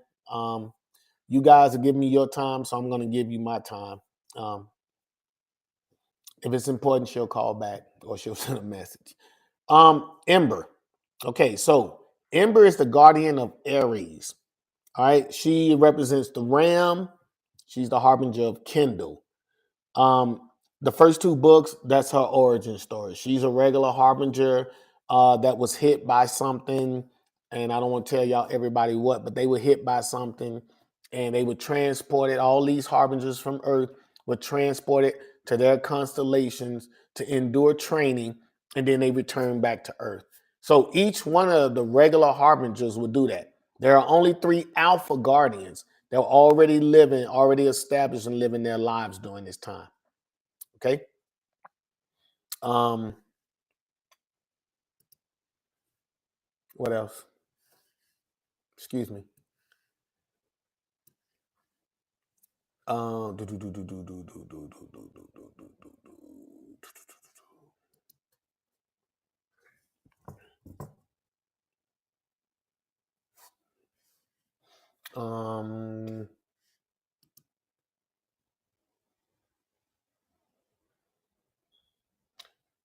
What else about Aries? Aries, come on, man. FE. So Aries also, like I said, she did the regular human thing. This is her origin story in the first couple of books. She's not an alpha guardian. She is the master of all fire. Let me see. She's the first one. No. She's not the first one. She has a special divine weapon. It's called Holy. Within the universe, okay, it's indestructible.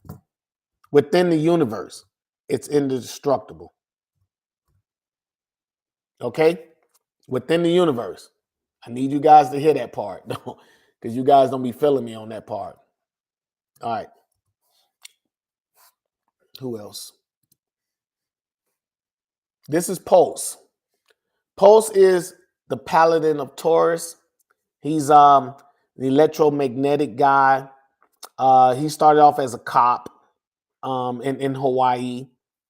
They did a big drug bust that day. You know, I mean, he cares about people, but he represents the bull, and he is kind of bullheaded. And it would be the way I see cops. Okay, it's not so much as it's not so much as it's more like this. When I see cops, when they basically show our law enforcement, their authority, they move with authority, or that's the way they present how those officers move and behave. So I kind of took a lot of that. I don't know any cops personally, but when I see them, I think I do see cops. When we have a couple of them in the family, right? And you look at them; they always looking around. They're very aware of their surroundings. Um, some things are just matter of fact with them. So that's kind of how I look at Pulse. Things are just matter of fact with him. So that's Pulse, though, man. That's Pulse. Um, what else about Pulse? I say he has electromagnetic. So he can teleport, but he can only teleport um in celestial. What? No, it don't have to be celestial. It could be a place that has a strong enough magnetic field. So the Earth has a magnetic field. It's strong enough for Pulse to teleport from one place to another. Y'all feel me with that? But if you had Pulse, um, if you had Pulse like on the moon, then Pulse couldn't necessarily like move. He couldn't teleport. Now, can he fly? Yes, he can still fly. Does he fly at near the speed of light? Yes, he does. Okay, he almost does. What else? What else? That's about it for Pulse. I don't want to give out too much information. Because remember, each zodiac garden has some unique things. Like the reason Pulse does electromagnetic is because it'll be easier for photosynthesis and all of that. And then that means you would have to know a little bit more. And I don't want to give up that stuff right now. Okay. I think we're gonna hold on for that. What else? I'm just running through the characters, y'all. I'm just running through the characters. That was Taurus. All right. This is Gemini. This is Gemini. Now, Asita was actually given the what would you call that? She was actually given the orb. She actually has the orb. What happened is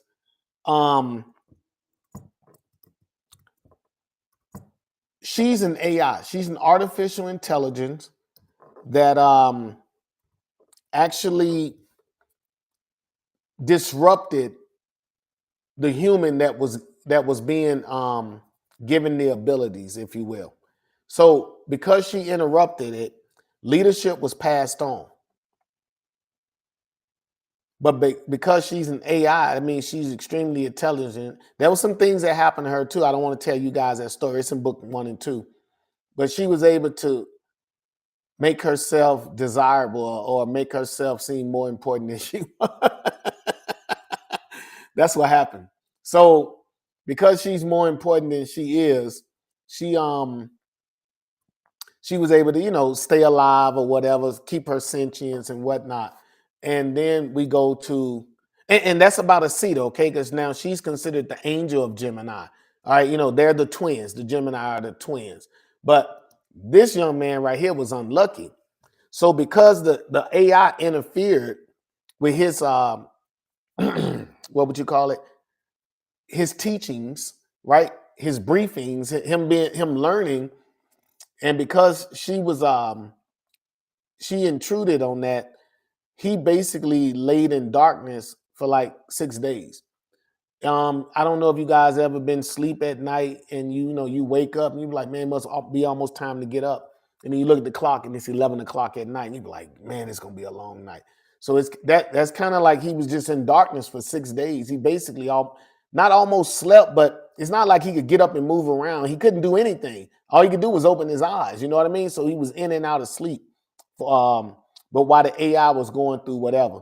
And once he gets back, there's so many things happen between him and the AI. I don't want to tell y'all that either, okay? But these are the angel and the shield of Gemini, and they represent the twins. All right, This is Gravtate. Remember, he's one of the original Zodiac Guardians. Um, he wasn't an Alpha Guardian. He's not an Alpha Guardian, even though he was already living his life before. Just like the humans were living their lives on Earth, he was living his life on his planet. And there were some things that transpired, and he ended up becoming one of the entities or one of the gifts of power ceremonial recipients. So he became a recipient of one of the ceremonial orbs, and he is your major antagonist in book 2. No, he's not. Not to book 3. Yeah, he's your major antagonist in book 3, but there's a whole bunch that he has to do with in book 1 and book 2. And he's considered the Lord of Cancer. What I did was I found I used a thesaurus to find a whole lot of words. I want to say synonyms, words that mean the same but sound different. And what I did was I tried to give you some insight on each one of the characters' personalities. So Gravtate is the Lord of Cancer. So that should give you dictatorship type vibes. Okay, so that's why he's the Lord of Cancer. All right. And Gravtate represents the crab. So in my mind, insects, well, crabs are like insects to me. They're delicious, but I love crab legs. They're delicious, but the crabs, they're like insects. To me, crabs are like water insects, right? I mean, they got the tough hide and the shell and the whole nine. But I mean, to me, we almost got the same thing. I look at kind of like a crab, like I look at kind of like a scorpion. You know what I'm saying? They both got the exterior shell, they got the clampers or the claws, they got what they need to survive. And they can both be underwater or they can be on top of water. You know what I mean? They can do both. Somehow they can breathe in both. Maybe because they carry their own air sacs or something. I don't know. But that's what it is of Gravtate, okay? Now, this is Shift. Shift is an essence shifter. That means she basically catalogs in her orb archives all the DNAs that she comes into contact with. All right. DNA strands, right? She scans your DNA strand and now she can become you. Normally she chooses females, okay? Can she turn to a male? Yes, she can. But she's a female by nature, so she turns to female versions if there is a female version of that life form. Okay? I'm not telling you where these guys are from. I'm glad I'm not. That way, when their day comes, they can go up on screen like the Capricorn guy did. All right. So this is Shift. She represents the lion. She's the shepherd. Notice the word that I use there. She's a shepherd of Leo. And Leo is basically a tri-planet singularity called Animalia. There's a lot going on there. You guys won't find that out until probably like book 6 or 7, y'all. Again, I have to do so much. Again, I can't just sporadically throw things out. I have to throw them in a way that you guys can digest it, right? Small enough pieces, because there's already a lot going on with so many different characters moving in so many different directions. Like, again, I tell people think like Star Wars, you know what I mean? If you look at Star Wars, they were even able to make another Star Wars of a Star Wars show they already made. I think they called it Rebel or something. It was the same story, but it was from a different perspective. But at the same time, you can only do that so much. So in the story, we follow the Zodiac Guardian so you guys can digest what's happening and you can get it in small enough chunks where you enjoy it and you go, wow, okay. And then you move to the next book. And you're still following your Zodiac characters, but at the same time, I get to introduce a little bit more to you. Okay. I couldn't just ram all this down your throat and expect you guys to get it. All right. I know I might be on book 12, but you guys are still on book 1 and 2. Okay. Where we at? Remember, y'all, that's $50, man. You got it, $50. Enough people come together, we get this $50. We get book 4 put out, and we just keep pushing the word. To me, that's what it's about. It's about me coming to you guys, letting you guys know what it is that we're attempting to do on this end, because we are pushing forward, right? Do we want an investor? Yes, we want to invest. We want the easy way out. But are we going to take the easy way out? If the investor is talking sense, and possibly, yeah. But if they're not, then we're going to keep building this company the same way we want this company to run. So we're going to keep, and we got to start at the lowest level of the ladder or the step. That's where we start at. And then we'll just keep climbing stairs until we get to the top. If there's ways that we can get on the elevator because some investor or sponsor show up and say, hey, we got the outlook. We think, this will be a pretty good look. We take a look at it. We like it. We might take the elevator. But until then, we want you guys with us and we want you to go all the way. Because remember, I'm still thinking animation. I'm still thinking game. But I want this game to be a game where it's more than just RGB. I want more than RGB. I want like a fighting game. I wanted to be able to do a whole bunch of things. It's just my look, right? It's just my outlook on it. Okay. Okay. So next we have Nexa. All right. Nexa is considered the maiden of the zodiac signs. She's the protector of Virgo. She's an alpha guardian. So we have Karma. She's an alpha guardian. And we have Nexa. She's an alpha guardian. I don't know if you guys will pay attention. Like I stated, my military career opened my eyes to diversity in a different way, not only from your cultural backgrounds, but men, women, what else? Men, women, your cultural backgrounds, the different traditions that certain cultures in all of these different diversities. So that's why you see so many women. Again,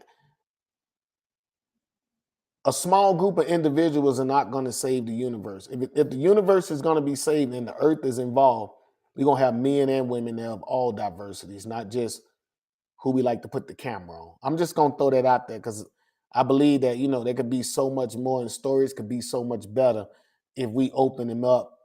I mean, we look at technology now, we know that the Arabs and the Chinese or the Asians, they're really into technology. They build a lot of the prototype technology. They I don't want to say the patents and stuff, but if you look on most things, it's made in China. You know what I mean? They're already making this stuff. So I'm not saying we can't do it here in the USA, but evidently they must have a knack for it because they do it so much simpler and so much mass that better than us. So the Asians got to be there too. And we don't need this hip black guy who's talking silly with an afro. That's not black people. So we need a true black man now. We got one, right? A true black woman. We got one. In these stories, okay? Not this stereotypical type stuff that transpires. We even got aliens that probably don't talk that much in Flux because again, they don't do a lot of talking. They do more grunting where they from, So I'm just saying, y'all, I'm into diversity. I'm into like having stories where you actually got to like, you got to want to know what's going on because I don't reveal every little thing to you. I make your mind work for it. All right. Anyway, that's the maiden. That's the next defender of Virgo. She basically runs around with a weapons cache. She's one of the alpha guardians. And she's been saved. Her full title is, give me a second. It's nothing like referencing the actual, what they call it, the source material, which is the book. Okay.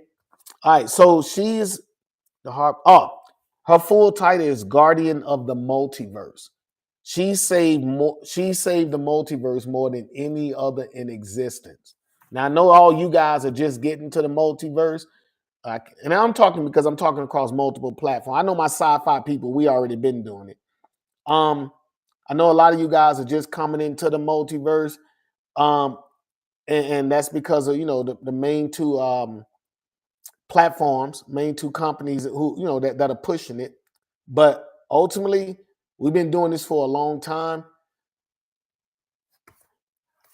Again, like I said, I'm not gonna give you everything on every character because you have to wait for that character's day when we start talking about that character. But Nexa is 1,431 years old, and she's dislodged from time. Okay, so the way her world works and everything, her lunar cycles and the orbit around her star and all that 1 year, she's been living that long, but she's been saving the multiverse more than any other in existence. So that Alpha Guardian has so much backstory we can tell. That's the reason I did it. And that's the reason I did it for Karma too.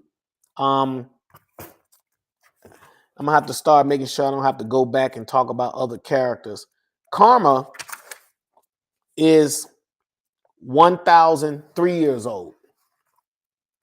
And the last Guardian, Alpha Guardian, is like 1,000 years old too. So all of the Alpha Guardians are like 1,000 plus years old.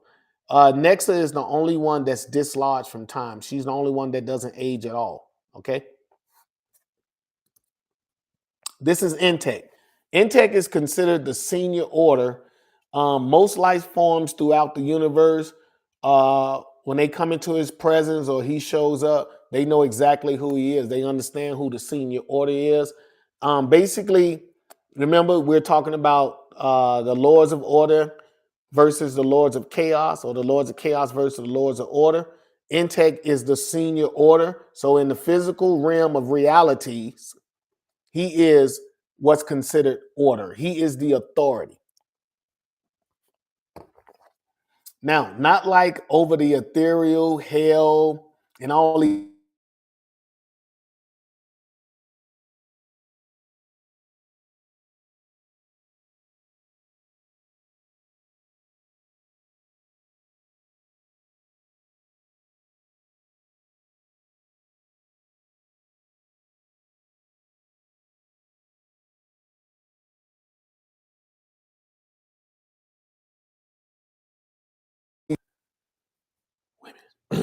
All right, I got to get back in the groove. I was about to drill a little bit. Anyway, so what we're on Intech. He's a senior order. Other life forms know, but we're men, right? We know everything, but we still figuring out everything.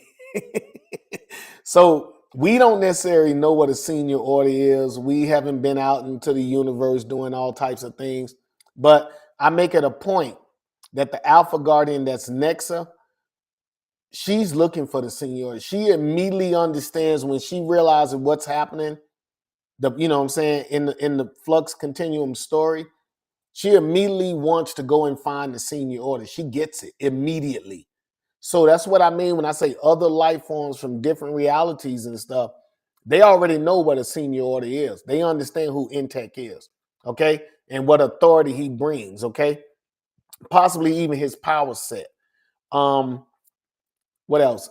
So he's the he represents the scales. He's the sentinel of Libra.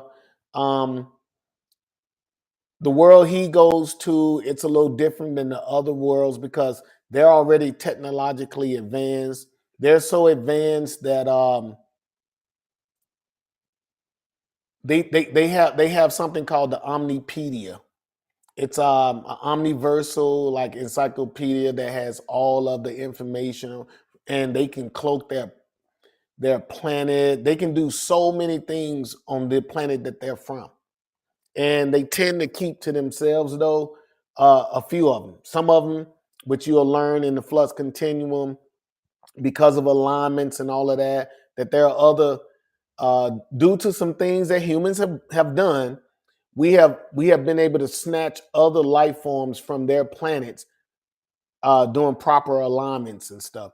But all that's in the Flux Continuum books. That's again. So you can get your 3 books for $50, 55, I think. And I'll mail those to you within 48 hours. And each one will be autographed, stamped, and have a company seal, the raised company seal, pressed into it. Uh, Also, if you ain't doing that, anybody who wants to, what's the term? If you want to what's it called? Donate. Wow, Willie. Because I'm not used to giving anything or accepting anything for free. Some people, and they've told us, hey, we just want you to keep it. And I say thank you, but it's at the same time I always want to make sure that you receive something because we're not looking for handouts. We're looking to take our story to the next level. That's kind of how I look at it. And if you do want to donate, by all means, my Cash App and everything is up there.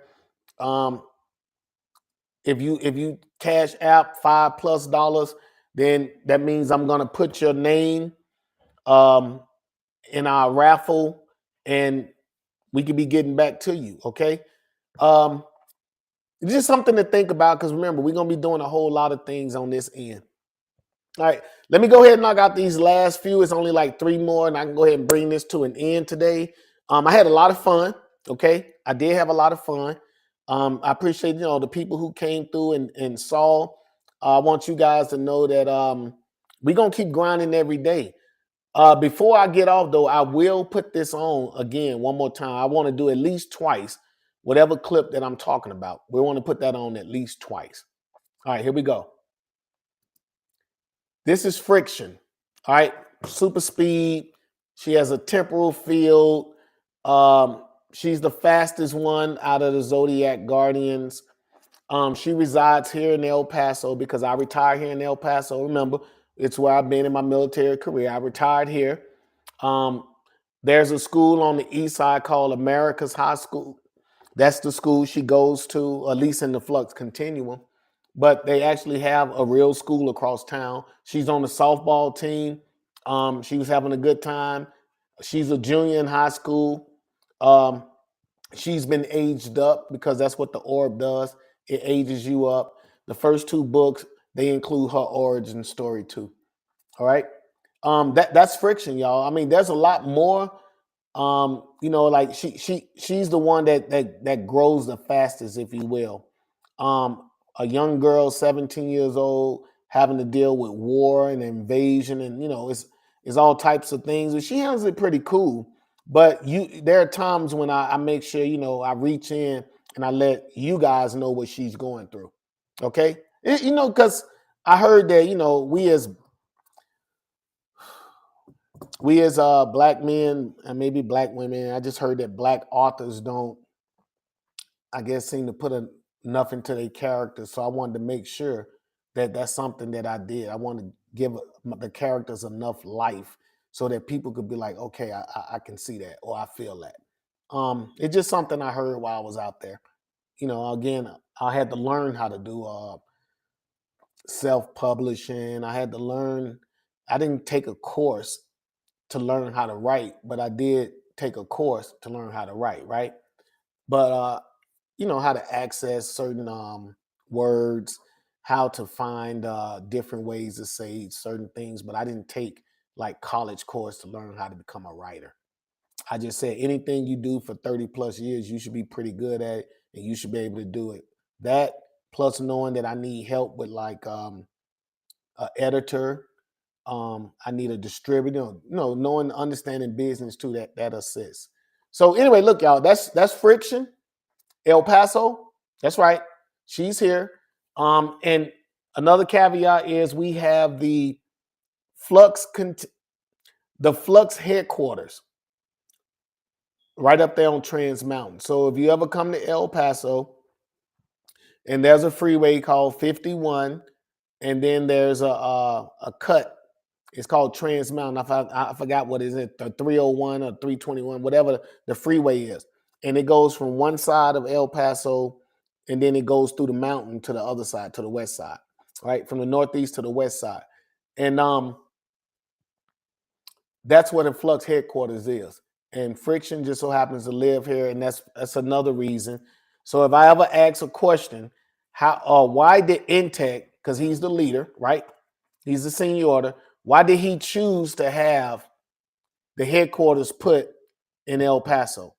And the reason is because the youngest person on the team, because it doesn't matter where he go, right? The youngest member on the team lives in El Paso. That's the reason he did it. So that her family, you know what I'm saying, they could be close enough. Even though she got super speed, You still don't want it taking 25 minutes for her to get from one side of the world to the other side. No. So unless she needs to go there, but where she lays her head at night is right down the street. That's the reason he did it, okay? All right, next person is Fang. Fang is your last, he's your last alpha guardian. Fang is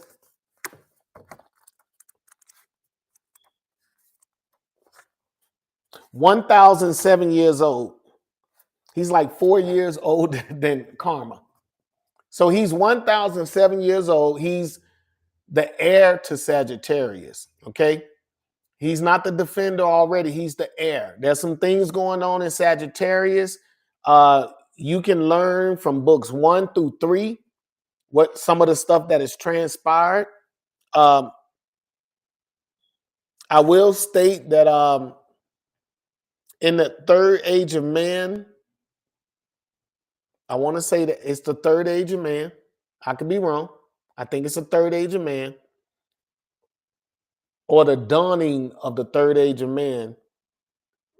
And we use the biblical story of Noah and the great flood.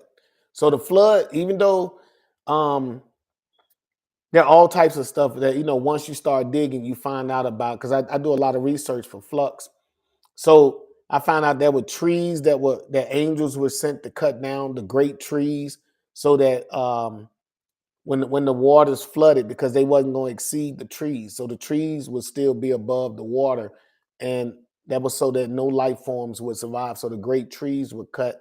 I learned that while I was looking up the flood and everything. I also came up with my own metaphysical flood. So all of the supernatural here on earth, because in the third age of man, the earth was being given back to man. So we didn't deal with the gods and all that anymore. So we were being washed away. Well, they were being washed away. We were being washed away because Noah and his family would repopulate the earth, okay? But everybody, Noah, yeah. And everybody else was being kicked off the planet. But there was a metaphysical flood that took everybody to the shores of Sagittarius. So Zeus, Ra, all of the gods, the vampire, all of the supernatural was washed away. And they washed up into the shores of Sagittarius. There was a dragon, a god there, Fang's father. They got in a fight with him. They killed him. Fang was whisked away. And that's why he's the heir to Sagittarius. But you will figure out his story, because I'm so close to writing some of the stuff that's going into, because he's going back, and there's going to be some fighting. You know what I mean? So he's going back to take over. So there's a lot that has to happen in these next 7 books. And I mean, you guys, hey, show me love, man. Show me love. And the heir to Sagittarius, or Fang, he represents the archer. Because Sagittarius, right? They always had a little arrow in the bow. So the archer. And he kicks it with like I forgot what you call the horse people, the horse and humans. I forgot what we call them. But anyway, there's a whole bunch of them in Sagittarius too. Forgot what they call those things. Anyway, last but not least, we're back to Dr. Afanasi Sidorov. And he's the aegis of Capricorn. Okay. Remember, I already told you guys that he pretty much blames himself for everything that happens. That's going to be something you'll see as the story progresses. All he knows is he opened a portal, something broke through, and then next thing you know, Earth was going to be invaded. And it's kind of like, did I show them the way type thing.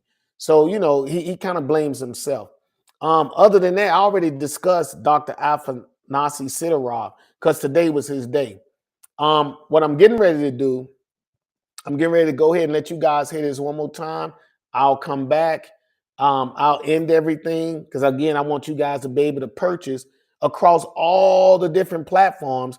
Get to Whatnot, get to my website, flux-zodiac.com. You can see it at the top. Find me, get your autographed copy, get your support sticker, okay?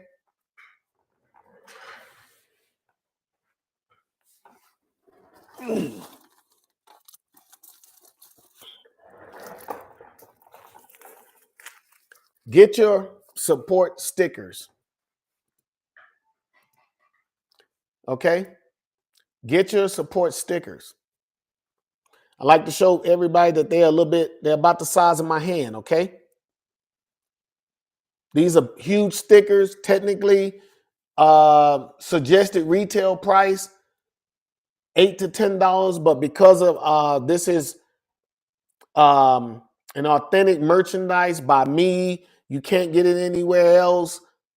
$10. But for the support, $5. We can put these in the mail and get these to you ASAP. All right. Your zodiac symbol, your character, your defender, $5.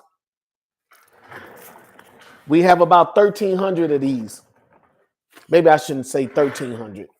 We have approximately maybe 75 a piece. Yeah. So whatever 75 times 13 is, because again, remember the Gemini, they're twins, and we have their own stickers. I'm gonna put this clip on so you guys can hear one more time, because today's is about Dr. Afanasy Sidorov and his spatial rift testing. Let me go ahead and toss that on real quick. Add to stage. The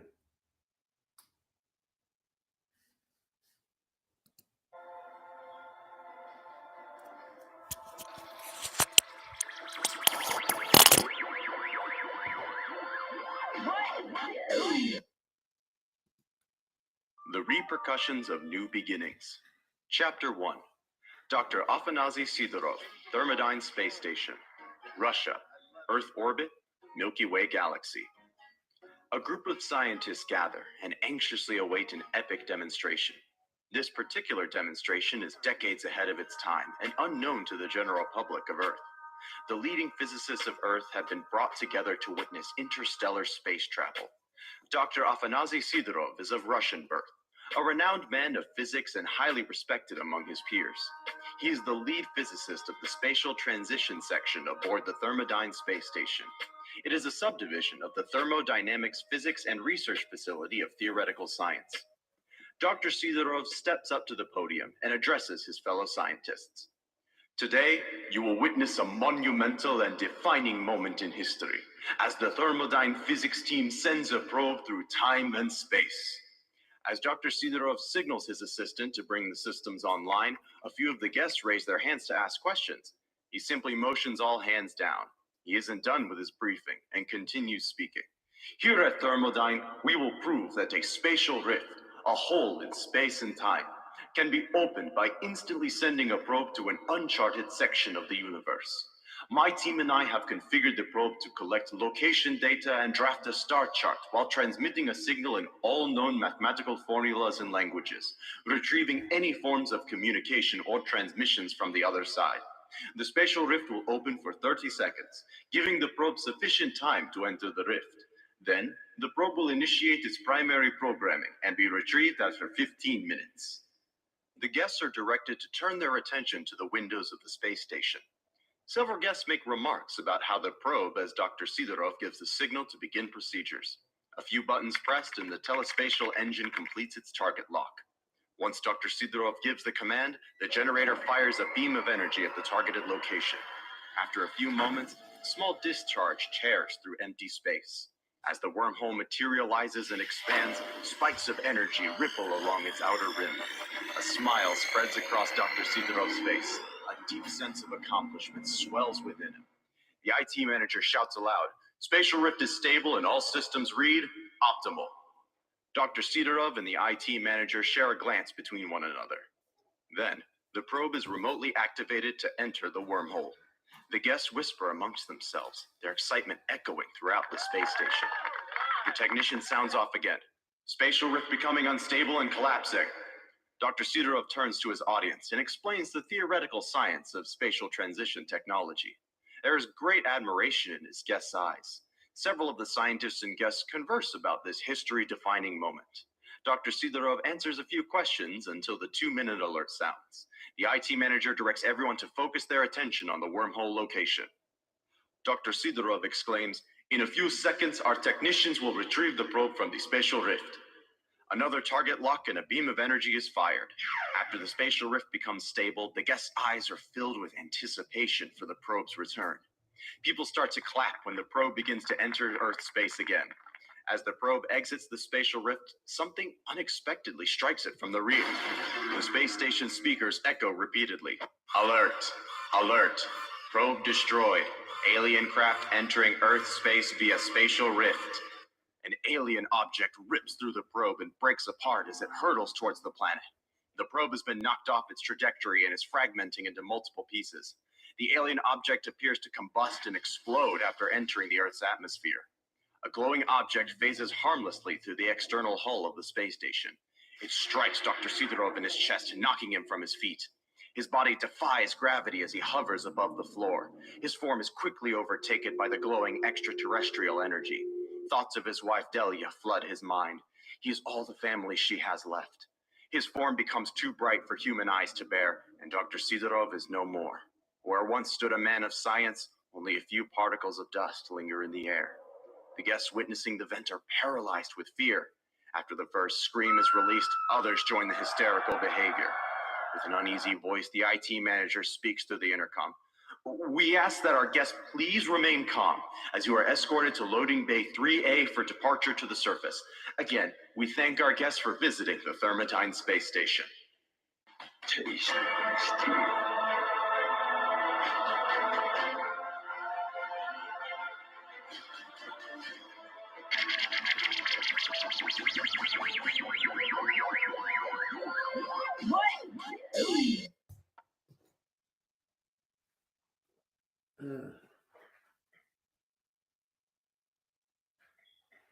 Okay, people, that brings me to the end. Hey, that was just what you guys just heard.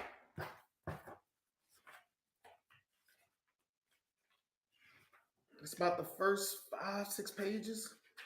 1, 2, 3, 4. It's about the first 4 or 5 pages, right?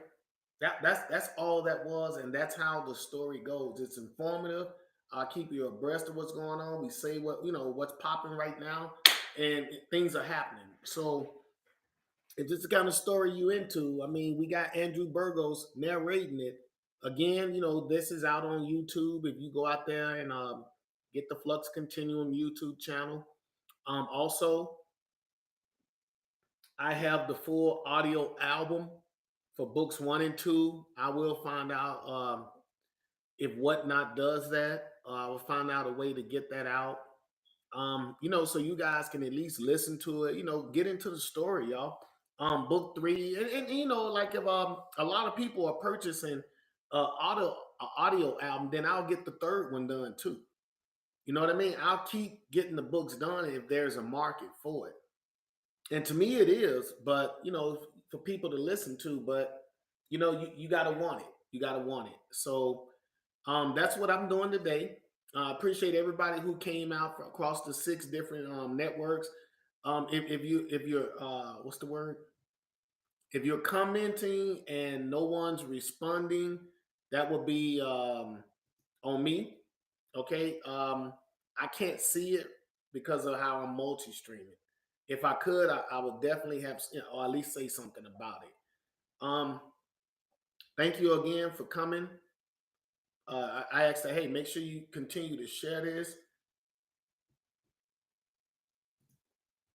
Okay, I'm back. I know for you guys who was on the other, make sure you share this. Make sure you let the people know what we're doing. I don't know what else to say. I think we got more than enough here. I think the story is intense. I think it'll keep you longing and hoping for the next book. That's kind of I try to leave you with that aftertaste, like man, that was good. I want you to eat, breathe, and sleep this stuff the same way I do. I want you guys to like, hey, because I understand what fans can do. I mean, we able to get um actors and actresses to play roles just by desiring. I remember when everybody said Hugh Jackman. Now I was in disagreement about Hugh Jackman playing the Wolverine, but that's because he's too tall. But again, here we go with the multiverse, right? I just think that a short dude who got game and he got that that masculinity that women feed on. And I mean, you're a short dude though. What's so great about that short dude? That's Wolverine. But Hugh Jackman running around tall as Cyclops, and it took away from the character. So after being years and years and years, I mean, I started when I was like 9 years old. I'm 52 now. So over 40 plus years, he was always this runt, if you will. Not as small as Puck. You guys gotta know about Alpha Flight. But he wasn't as small as Puck. But he was a short, sawed off dude. Like maybe about 5'4", 5'5", if you will. So when they did the Hugh Jackman, I understand who Hugh Jackman is, but I believe that we people who eat, breathe, and sleep this stuff, you give us a character, we fall in love with it, we sponsor your character, or we get behind that character, we show the support, we purchase, we do all these things, and then when the movie come out, you don't stay true to the game. I just think that's a little I think that's it's too many people out here, and opportunity is everything. So open the doors for the people who are runts that can do the Wolverine thing. Like I see y'all bringing Hugh Jackman back again. I mean, it's cool, right? I mean, I don't have no control of it, but it's been almost 20 years, right? So I think it's pretty much time for a new Wolverine, and maybe this Wolverine could be like old man Logan, because I mean, y'all open doors to keep Hugh Jackman there. There's even a fat Wolverine. My understanding is his healing factor is supposed to keep that from happening. But whatever, that guy's healing factor went on a rant. Um, I just want to stay true to the game. So even when it comes to Flux, y'all, when it comes to Flux, I want to stay true to the game. I would like Flux to be something that you guys like. There are bad guys coming, okay? And when you guys start getting the bad guys, you're gonna like, yo, I like that dude. And you want me to stay true to the game. You want me to keep the actual concept behind the character because that's what you fell in love with. That's all I'm saying. And no pun intended on the Marvel lights. You know what I'm saying? My people, because I grew up on the Marvel, studying Marvel in DC, and they're just things that I see. Like I don't know. It's me. It could be me. I'm just there's Flash, the fastest man alive, and then there's 10 other Flashes, and I mean I just think we more creative than that. Um, I don't know. I don't know. Anyway, you guys have a good day. Thank you for joining me. Tomorrow, again, because I'm all, the way I write is it's about expanding your mind. And I want to give you a glimpse into how dynamic this story is going to be or how epic. I can use the word epic too. And tomorrow we'll be talking about the Reaper. The Reaper. You know who the Reaper is. The Reaper. The bad guy. The Grim. Yeah, that dude. So tomorrow, and he's not really a bad guy in the Flux Continuum though. And I'll explain, the whole nine when it comes to the Reaper and his outlook and what the stuff that's happening. We got a couple of pages for him tomorrow, so he'll probably play about 3 times tomorrow because I have his clip isn't that long. It's only like 2 minutes, I think, maybe 2.5. But we'll be able to talk about the Reaper, and when we talk about the Reaper, it opens the doors to the Horsemen of Apocalypse. And I mean, we can mention certain things because there are other, and I might bring it up, I might not, but there's another horseman. There are 5 horsemen. You see what I'm saying? There's a lot going on in Flux, but one horseman needs to be, I don't want to put it all out. Anyway, hey, look, man, y'all have a good day. Thank y'all for swinging through, the people who did. Hey, I just asked, make sure y'all share this with those people out there. I always say like me, you know what I mean? I spent most of my life, being more of a like a nerd type dude, or what they call us. he's weird, whatever. But I mean, I'm still, I used to have game and I was cool and all that, but I'm back to, like what I love to do. You know what I'm saying? Let me try to answer Spartan Chief. Let me go ahead and answer him before I get out. What is FLUX? FLUX, prior military. Okay, so FLUX is an acronym for these words. FLUX, the first line of defense for unprecedented extremes. And FLUX is an ongoing series of books that I'm writing, which talk about or it's a story about the Lords of Chaos versus the Lords of Order. And we follow the Zodiac Guardians, who are the avatars to the Lords of Order. We follow the Zodiac Guardians throughout these 12 books. I only have 3 out right now. I published 3. Book 4 is ready, and I'm on book 5. We're not a comic. We start with the basics. This is my source material. This is my miniature graphic novel. Book 1 is like 140. Book 1 is 144 pages.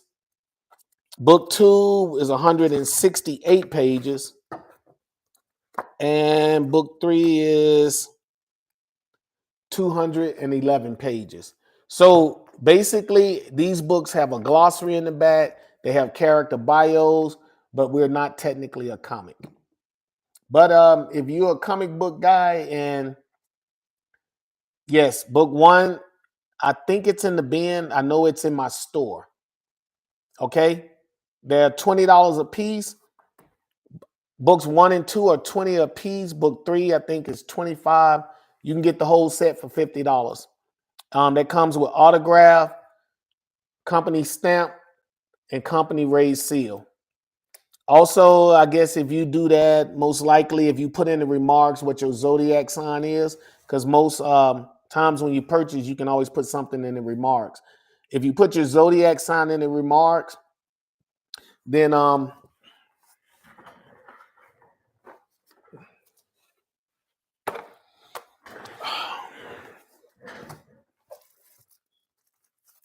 you'll receive your zodiac sticker.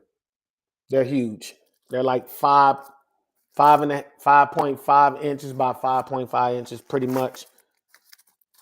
Remember, I start everything with Aquarius, and I come back with Pisces. So most likely, if you buy all 3 books, then you put your zodiac sign or your birthday. I should know it, but you probably won't show up. But if I knew your birthday, then I will make sure you got your zodiac sticker to say thank you, because that's the support sticker right there. Okay, but that's about it. Okay, I'm Scorpio. Don't see the books in the bin, just pictures. Well, I know the 3 books should be in there. Spartan Chief, I guess we can do this offline. Connect with me, and I'll make it happen for you. I've been on for 2 hours, and I don't really like to waste people's times. Again, I want to move forward with the other books, so I got to do what's right and maintain. Right, it's about consistency. But my knowledge is the books are in there. Again, I'm new to whatnot. So I'm definitely going to continue to work it and make sure everything is available for everybody. But when I go to my shop, I can see everything. And I did highlight everything and try to put it in the actual bin. So I attempted to do that. Maybe I put all the 3 book bundle in the bin, not the individuals. I don't know. Again, I'm still working and learning whatnot. But thank you for even questioning. I guess I could say that. Well, we'll find out. I don't think you were here when I was talking about the raffle. Again, I have plans on, if you can check out the behind me, I have posters. I have 3D posters. I also have, we're going to do raffles. We're going to do a couple of games. I have a whole archive of comics to my right. Sorry about this, Facebook. Twitter, y'all give me a second, okay? Twitter, LinkedIn, Instagram, y'all give me a second. So, I have a whole lot of comic books I need to get rid of. And it's a lot of them. These are the big ones. I call these compilations. And I'll eventually start putting out the little pictures online when I do a, what do you call it? Like an auction or something. Most of them are in plastic.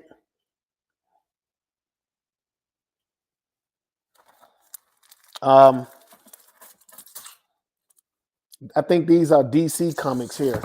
Yeah, these are DC comics. These are more of Marvel over here. And I have like some unique books, like these DW Transformers, I think are from back like 1998 or something. I know you guys don't probably remember these old school Ghost Riders. When the Danny Ketch first came out, I forgot Vengeance. What's his name? Vengeance. We got a whole lot of stuff, y'all. Young Justice, Avengers, Utopia. We got the X-Men. The old school X-Men. We got a lot, y'all. We got a lot. X-Men, House of M, Wolverine. You already know. Apocalypse versus Dracula, X-Force. I love the Exiles when the Exiles came out. I don't know if you guys know. I can't find them on any of the payments or the when you grade your comic books. I can't find any Exiles in there.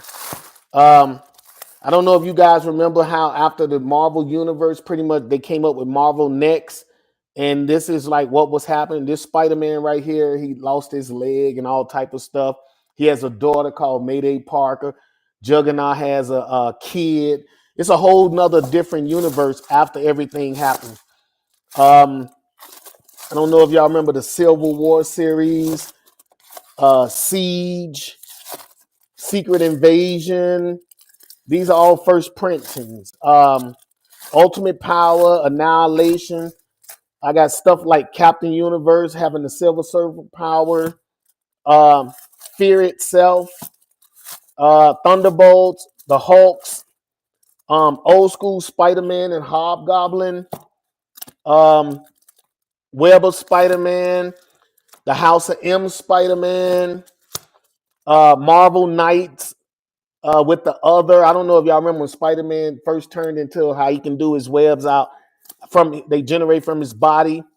The new Madam Web that came out, this is like basically what it was based off of. If y'all can see all the different characters, Jessica Drew wasn't there though, but these other characters, they were there. Aranya and all of them, they were there. So I got some stuff. I got some stuff, y'all. Power Pack. I got a few things I had signed by artists from Comic Cons. Just things that I plan on sharing with the audience, but those kind of things can only be won or auctioned off. That's how I probably handle that. So the first thing we'll do is like when the raffle happens.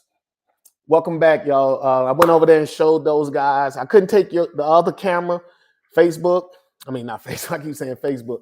Instagram, Twitter, LinkedIn. I couldn't take the other camera.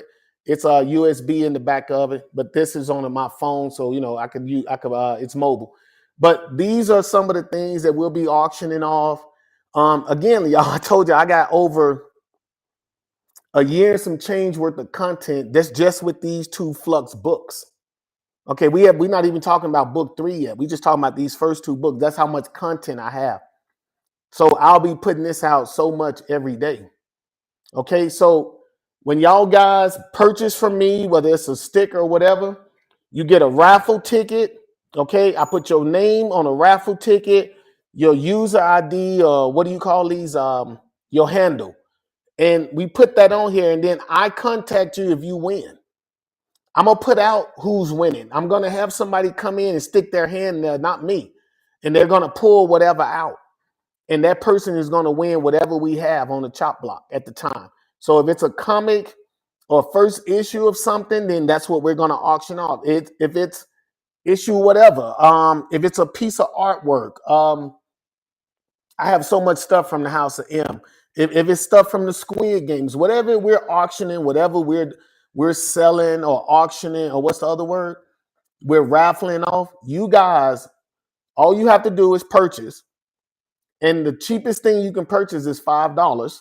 It's a sticker, and it'll get your name in the raffle. And after we do this, and I finally get everybody start making moves, I'm gonna put up a meter poster to show you what my short-term goals are. We need this much, 50,000 for short-term. And we can do this ourselves. I don't feel like I need Kickstarter and all that. I just need your ear, and for you guys to make sure people that do what we do understand that I'm a legitimate business, and I don't want to give that percentage to Kickstarter when I can do it myself. Okay, I've already proved to Whatnot that my business is legit. They basically justifying for you guys. Now I need how much? What do you call it? I need a consistent mailing, a consistent basis to show that, hey, we order and his stuff. He don't have no gigs against himself. I'm willing to prove myself. I'm just not willing to get on the site that's going to take money that I can still utilize to advance what it is I want to do, just so you guys can help me. I don't need somebody else taking more money. Okay, so everything you give me helps me out. If you purchasing from one of the third parties like Amazon, I appreciate it and thank you. If you ever come to one of our events, bring your book and I'll stamp it and I'll autograph it because you supported me. All right. Don't want to keep you guys any longer. I just wanted to show you some of the stuff we'll be doing. You guys can end up getting posters and everything behind me. We no longer had a big poster right here. That was for the year 2023. I might do something different. We don't know. But these posters over here and these posters here, these are the FLUX cuties over here. I haven't even exposed you guys to that yet.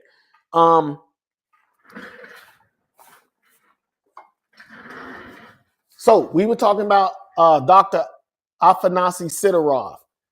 This is his baby tumbler. These are some small tumblers. Hope you guys can see it. See how it says phase? Has a Capricorn sign, and that's what he would look like as a FLUX cutie. It was just like, a kiddie version of it, so that people who don't want to get too much into the sci-fi of it, they want to support, hey, we got these right here. And they still FLUX, okay? So this is authentic merch. We call these a FLUX cuties. I will eventually put that out and let you guys see it. And then maybe we'll have so many and we will probably do like a big pre-order or something. I don't know. Anyway, thank you again. We'll be here tomorrow. We're going the Reaper. Somebody who can see everything. And for the two people who actually joined today, I want to say thank you, Spartan Chief, for coming on. And somebody else joined too. Like, they actually started following me doing the and I guess I should have said something when I saw it, but I didn't. All right. I'm gonna get up out of here. Y'all have a good day. Appreciate y'all swinging through. And we're out. I need a new battery too.